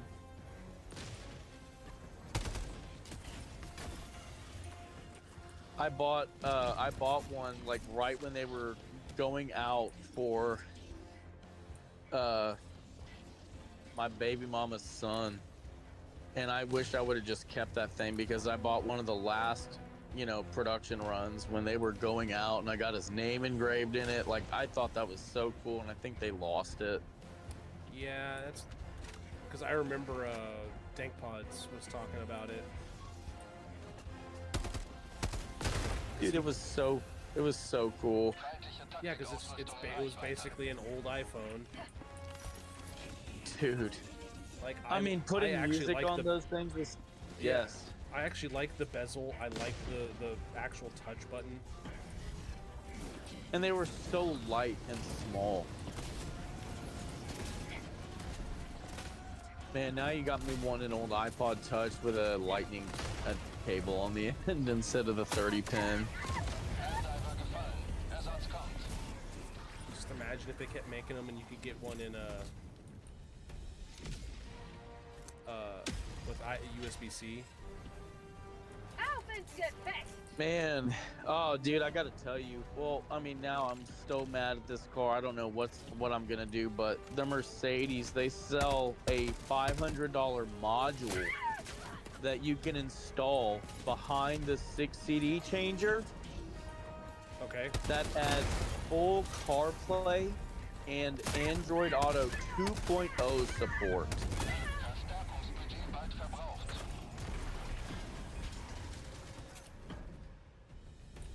Into that old Mercedes. I'm like, that is crazy. Like, that would breathe so much life into this old car. I think we looked up and we found like a Bluetooth module for mine. Yes. Yeah, we did. Yeah. I wouldn't be surprised if somebody sold a CarPlay version of that.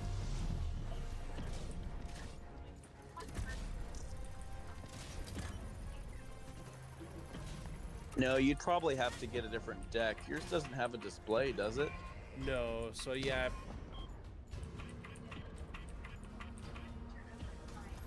No, but on the Mercedes, it uses that little bitty existing display. Oh, okay, so like it actually upgrades what's already there.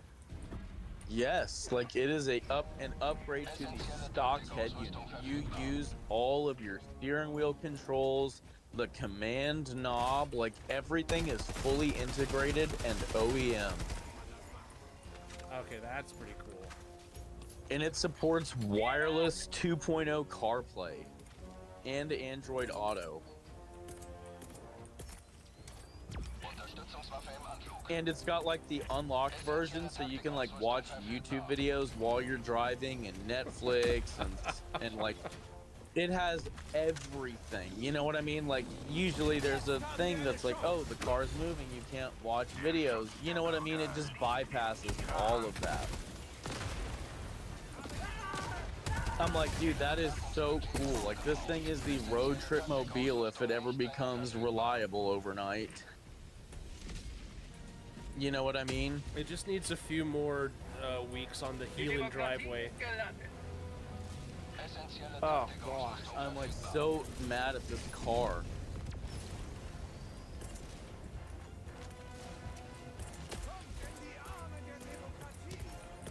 And we need to replace the windshield. And we need to fix the suspension. It creaks so bad and it's embarrassing. Well, didn't you like take it to the beach and go through the water or something? Oh yeah, I did tons of stuff like that, man. It's terrible.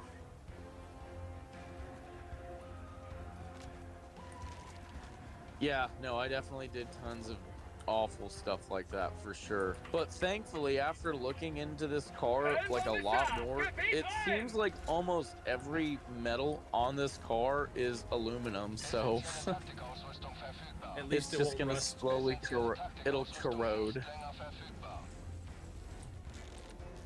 Roboteranlage zerstört. Markiere Karte. It won't rust, it'll just get pitted and corrode away. Yeah. I have to shine up the Interceptor engine casing because it's the nice polished aluminum engine casing, but it's Oh yeah. they don't like paint over it or anything like that, so it just ends up like corroding and looking like crap after a while. I mean, what could you do? I mean, you could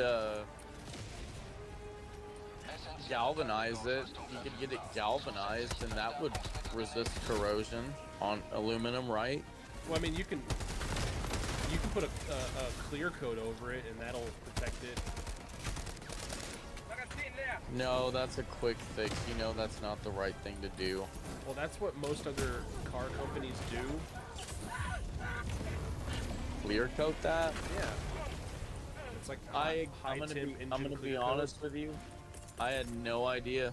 I did not know that at all. I probably should have known that, and I did not. Well, it's more of a motorcycle thing, so not surprised. Oh. Yeah, I did not know that. I learned something new just now. Hey, like I said, I learned it when I bought that thing, because everyone's like, yeah, other companies will clear coat it after they polish it, and Royal Enfield doesn't. Gotcha. So- Okay, well that makes sense then. So it looks all nice and pretty until you like leave it out in the rain the first time, or you have to ride in the rain. Bestätigt. Bist nun unterwegs. Well, then you better go clear coat it. Go buy some cans off Shamazon or whatever. Nah, just let it look like shit. It's fine. No, sir. Helm von der Start. Gebiet räumen. I wonder if that old 350 engine I have is locked up.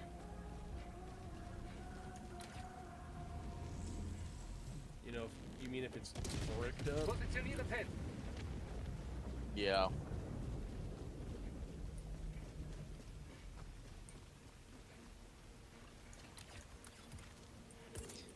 I mean, I could put like deep creep in every cylinder and like do the spark plugs and just like let it see what happens and dump a bunch of oil in the crankcase and just like slowly try to work it back and forth and maybe turn it over if it's not seized.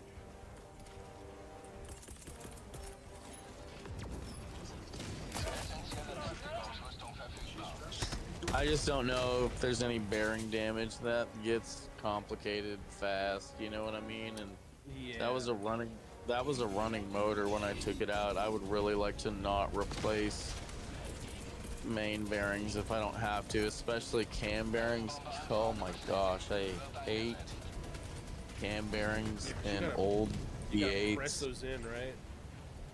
Oh yeah, and it's so bad if you don't just take it to a shop and have them press the bearings in it. It's just like I'll pay for that every time. I hate doing that. It's like Daniel and the drum brakes. Oh yeah. Oh god. Fuck. Drum brakes, man. Yeah.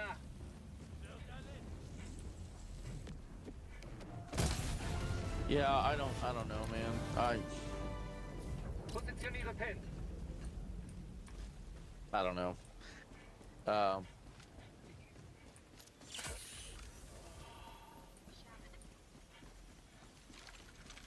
you said you got a new transmission for the Integra. So when's that going in? That is like the lowest car on the list, if I'm being honest. Like, I'm not gonna get rid of that car. I really want to hang on to that thing if I have any ability to. You know what I mean? Yeah. But yeah, if I'm gonna fix a car, like number one, the diesel truck makes sense. But number two, like if I'm still trying to have more kids and stuff, like the Suburban just makes infinitely more sense. Or you go find a clapped out $3,000 Dodge Caravan. I don't think I can, like, in good faith, do that to myself, knowing that I'm now in my 30s. I can't do that to myself. I just can't. If it has the 3.3 or the 3.8, I won't. I can't do it. That's why you swap it. No. Dude, no. Not in a Caravan. No, I won't do that to myself. I hate working on minivans. And they always need the most work, and I hate working on fucking minivans. That's why you put a good like K series in it. Oh my gosh. You know, that the thought has crossed my mind, but I'm also just like, this is fucking ridiculous. Like if I could do it my way, yeah, I would put like a little K series engine and like a late 80s Ford Aerostar with a 6-speed. You know what I mean? 6-speed manual, like a K 2400 or something. Or even better, you take a 13B and drop it in there. Okay, that's too far. That's too much for me, bro. I could do a K24. But still, that also is just ridiculous. I have a 350. I have an NV 4500 that's 4-wheel drive, just like the Suburban is. Like, there's no way. There's no way a minivan makes more sense than a 4-wheel drive Suburban with the long bed. You know, it's got the third row and the huge cargo thing behind it. Like, it's a huge long wheelbase. I don't know. What kind of mileage would that thing get? Probably about 12 to 13. Also, would it be more reliable than if you just bought like a used Odyssey? I gotta say yes. I'm talking, dude, it's got a Chevy small block and a transmission out of a literal dump truck. Like, there's no... The Odyssey is reliable, but like this thing could be carbureted, fuel injected, anything in between. You know what I mean? Like, I just picture your wife going to take the kids somewhere, and she's like, "All right, y'all stay here. I gotta go warm up the car because it's cold outside. I gotta I gotta pull the choke and let it warm up for like half an hour before we go somewhere." Dude, I don't even know if anyone even... I guess they probably still do, but like nobody buys the cable chokes. Everyone buys the electric choke, dude. Yeah, but I'm also talking about you. I'm not gonna make my wife actuate the cable choke. You're not planning on it. You're like, oh, this will be my car, and then her car breaks, and she's like, well, you just take the Suburban, and then she's got to pull the choke out and like let it warm up for half an hour. Just it's like, oh my gosh, Warren, don't tell me you cammed it. No, it's just running like shit because the jets are clogged because we let it sit for too long with ethanol fuel with the carbureted engine. All right, so maybe I go for like the Aces fuel injection kit. That sounds better.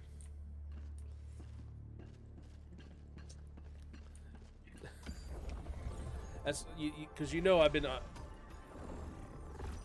when you have been considering a motorcycle, at least trying to talk you away from carb, just because of that aspect. Yeah, I mean, look, if it's like gonna be a semi-family vehicle and like we're considering it for like going different places, potentially different altitudes, like I should just get like a rock solid EFI system, but honestly, like if I'm being honest, the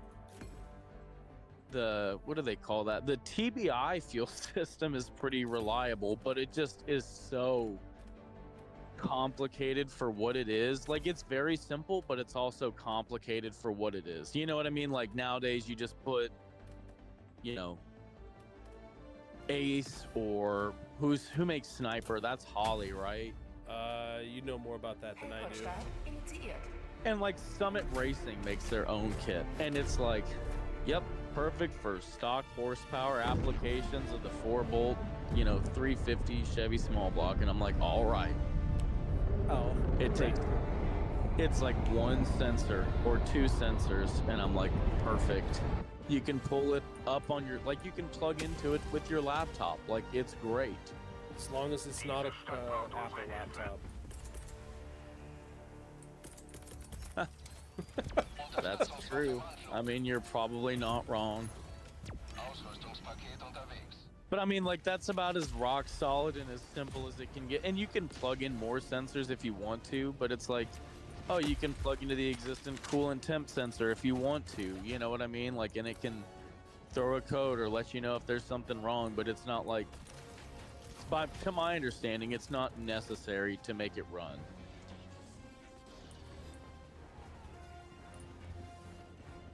It just needs some like O2 sensors, and I think that's it. That's all. And then I think you can tie it into your ignition, which is better for fuel control, you know?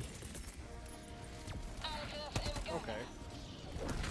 So it's pretty simple, rock solid stuff, and I would feel comfortable with that. And then that transmission it's a light duty one, so it has synchros, so like it's a little more forgiving if the wife or whatever somebody wants to drive it that's not used to like a fully unsynchronized big truck transmission tries to drive it. They're not just gonna grind every gear, you know what I mean?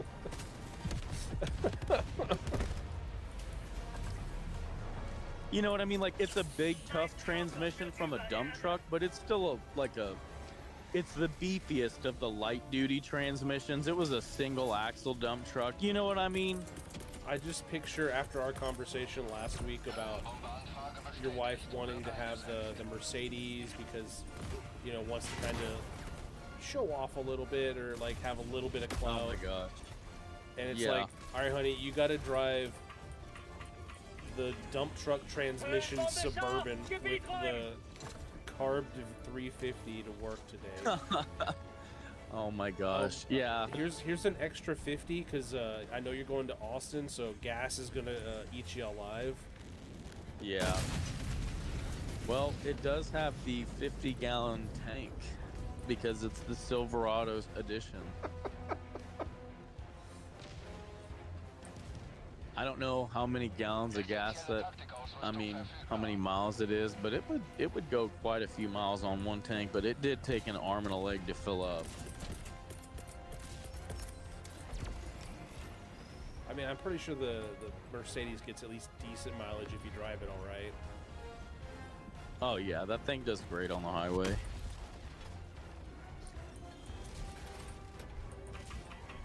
It gets like what a domestic V6 would get on the highway. Like it's great. Yeah, that makes sense for being in final gear at cruising altitude, basically.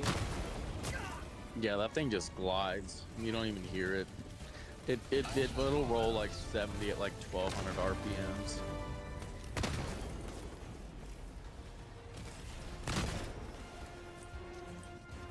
Yeah, when that thing runs and you're on the highway, it's like not even trying. It's definitely where it shines. Yeah, just imagine doing that thing, doing 70 with technology connections, telling you about laptop docks. Sounds great. The 7-speaker Harman Kardon speaker system. That sounds awesome. Oh, I bet.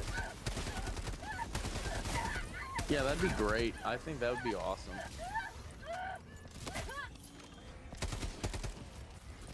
And it's wireless, like you don't even have to plug anything in. It just pops up on the screen and you turn the car on. Like awesome upgrade. Verstärkung wurde losgeschickt. Nothing worked as good as that shitty boss radio in the Zeig Neon, mir den though. Pfeil. I think because it basically just it treats itself like a Bluetooth speaker. Yeah. Like my mom's Subaru, you can only have maximum 2 Bluetooth devices connected to it. Yeah, yours doesn't care. Yeah. What's funny is I think it's using an earlier Bluetooth protocol to do that, which is funny because it just works better for your use case with that. Well, no, hers isn't just that because Bluetooth. That's why. It's the car. Yeah, it's they don't want. Yeah. Yeah, and you can't just go to the menus. You have to press the button. Bluetooth. Okay, say what you'd like to do with Bluetooth. You can say things like view devices, delete devices, program devices. All right, program device. Oh my gosh. Okay, program device. Sorry, you can only have 2 devices. Program. You got to go through like voicemail hell. That sounds awful. Yeah, it's pretty terrible.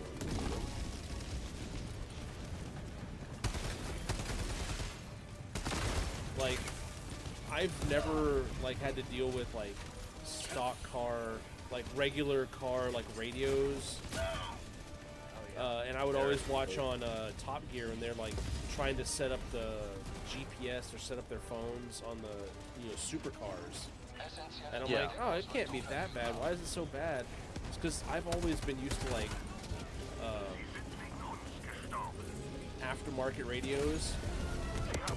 That just don't have those issues, yeah. Yeah, that run like my little Boss radio, where it's like you just go through you go to settings, go to Bluetooth, click pair device, and you just pair a device. Right. Yeah, I don't know. It's quite a headache, especially GM vehicles. They got real complicated real fast, and then they integrated security into them, which was a mistake. Well, don't forget they had the OnStar stuff. Oh my gosh, yeah. I don't know if they still pedal that or not.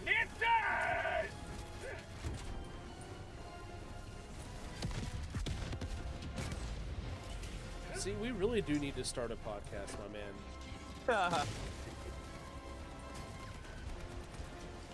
You laugh, but I'm serious. We constantly have lots to talk about. I mean, that's true. We can just go on a tangent about pretty much anything and have an opinion and stance on it. You can make fun of my fetish of having space in a car. No, I mean, I'm not against that, but yeah, it's definitely not as up there for me. Man, that's kind of why I'm excited about that Ford, too. That thing is just... Ford has always done interiors so well. That thing's so roomy inside.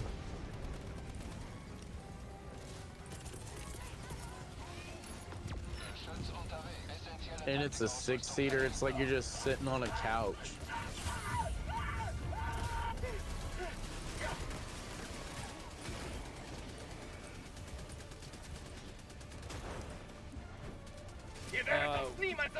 One of the guys at work, I told my wife I got in trouble because me and Daniel were talking to him about motorcycles, and I was very much trying to talk him into buying a motorcycle.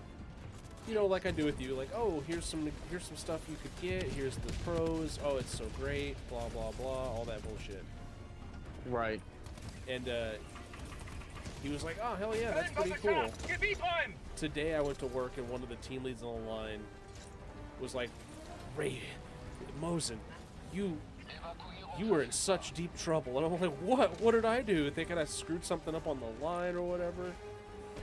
It was Right. like, you are not allowed to tell my boyfriend or my husband he can buy a motorcycle. Oh, He's no. not allowed. I'm like, oh, shit. I'm sorry. Essentielle Taktikausrüstung verfügbar. Oh, no. Yeah, so that was pretty funny. Yeah. Oh, man. All right, buddy. Well, it's already almost 10:30. I better get going to bed. Oh my god, you got on late and you're leaving work early? I know. I'm tired, man. I had a day of it. I need to start working on the Mercedes tomorrow. What's your I will keep you up. what's your next thing Huh? you're gonna do on the Mercedes? Dude, I don't know. I'm gonna try the other key because it says that it might be just turning off the ignition because of a weak RFID signal from the chip on the key. So I'm gonna try the spare key, and then if that doesn't work, I don't know what I'm gonna do other than just tow it to a shop and see if they can pay. I'll pay for a diagnosis, and they just tell me what needs to be changed out, and go from there. You know, I still got my... It's the cheap one, I still got my scanner. Yeah, I don't know. The thing is, to really understand what's going on with these, you need to have that proprietary CAN bus software that talks to it at like a dealer level. You know what I mean? On VW, it's Badgecom. On like Nissan, I don't remember what the Consult is, what it is on Nissan and Ford, and like Mercedes, it's called the Command Protocol. And like, you have to have the special Mercedes software, and it'll tell you what is going on with every single subsystem on the CAN bus system on the car, and you really just need that to know what's going on. So even if I go buy a scanner, it's just not going to tell me what it'll tell us, like an import shop. True. I was just saying, if you'd like me to like pop over after work, I could. I mean, yeah, it's not going to hurt to see what the general OBD code says is wrong. Yeah, it might point you in some direction. Yeah, what I'm looking at now, really, the reason I was looking at the crankshaft sensor, the position sensor for the crankshaft, is like, they say when you're revving the car, it should show a value on the tachometer, even if it's digital. When it's cranking, it should like show 200-300 RPMs. Or if not on the dash, at least with a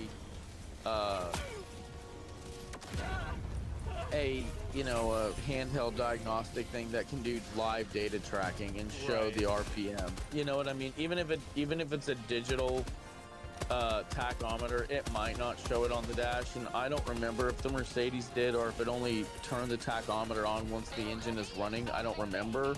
But that's like a simple live data tracking thing you can look at, because the car just won't start if it's not getting a crankshaft position sensor value. It doesn't know what fuel tables to run or what the what's really going on. Right, because it can't decide what fuel map or whatever. Yeah, or what like ignition profile to run or it can't do any of that. So it just doesn't try to start. So that's why I tried replacing that sensor, but I mean, shit, lo and behold, it didn't make any difference. And it's like, I don't know, a sensor decay, like going from it like being a while before it like would start to then like not running. I don't know. I wish I would have put like a fuel rail pressure gauge on it when I did have it running to see if it's like a fuel pressure issue. So then I could see if I need to replace that fuel pressure return regulator on the. It's not on the back of the rail. It's in the tank for some reason. You know what I mean?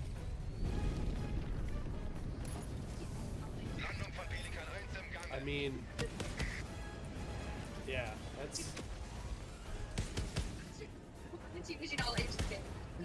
I mean, that is the downside of like having like the fancy space technology like that. Yeah, especially when it's old. Yeah. Evakuierung abgeschlossen. Pelikan And like expensive.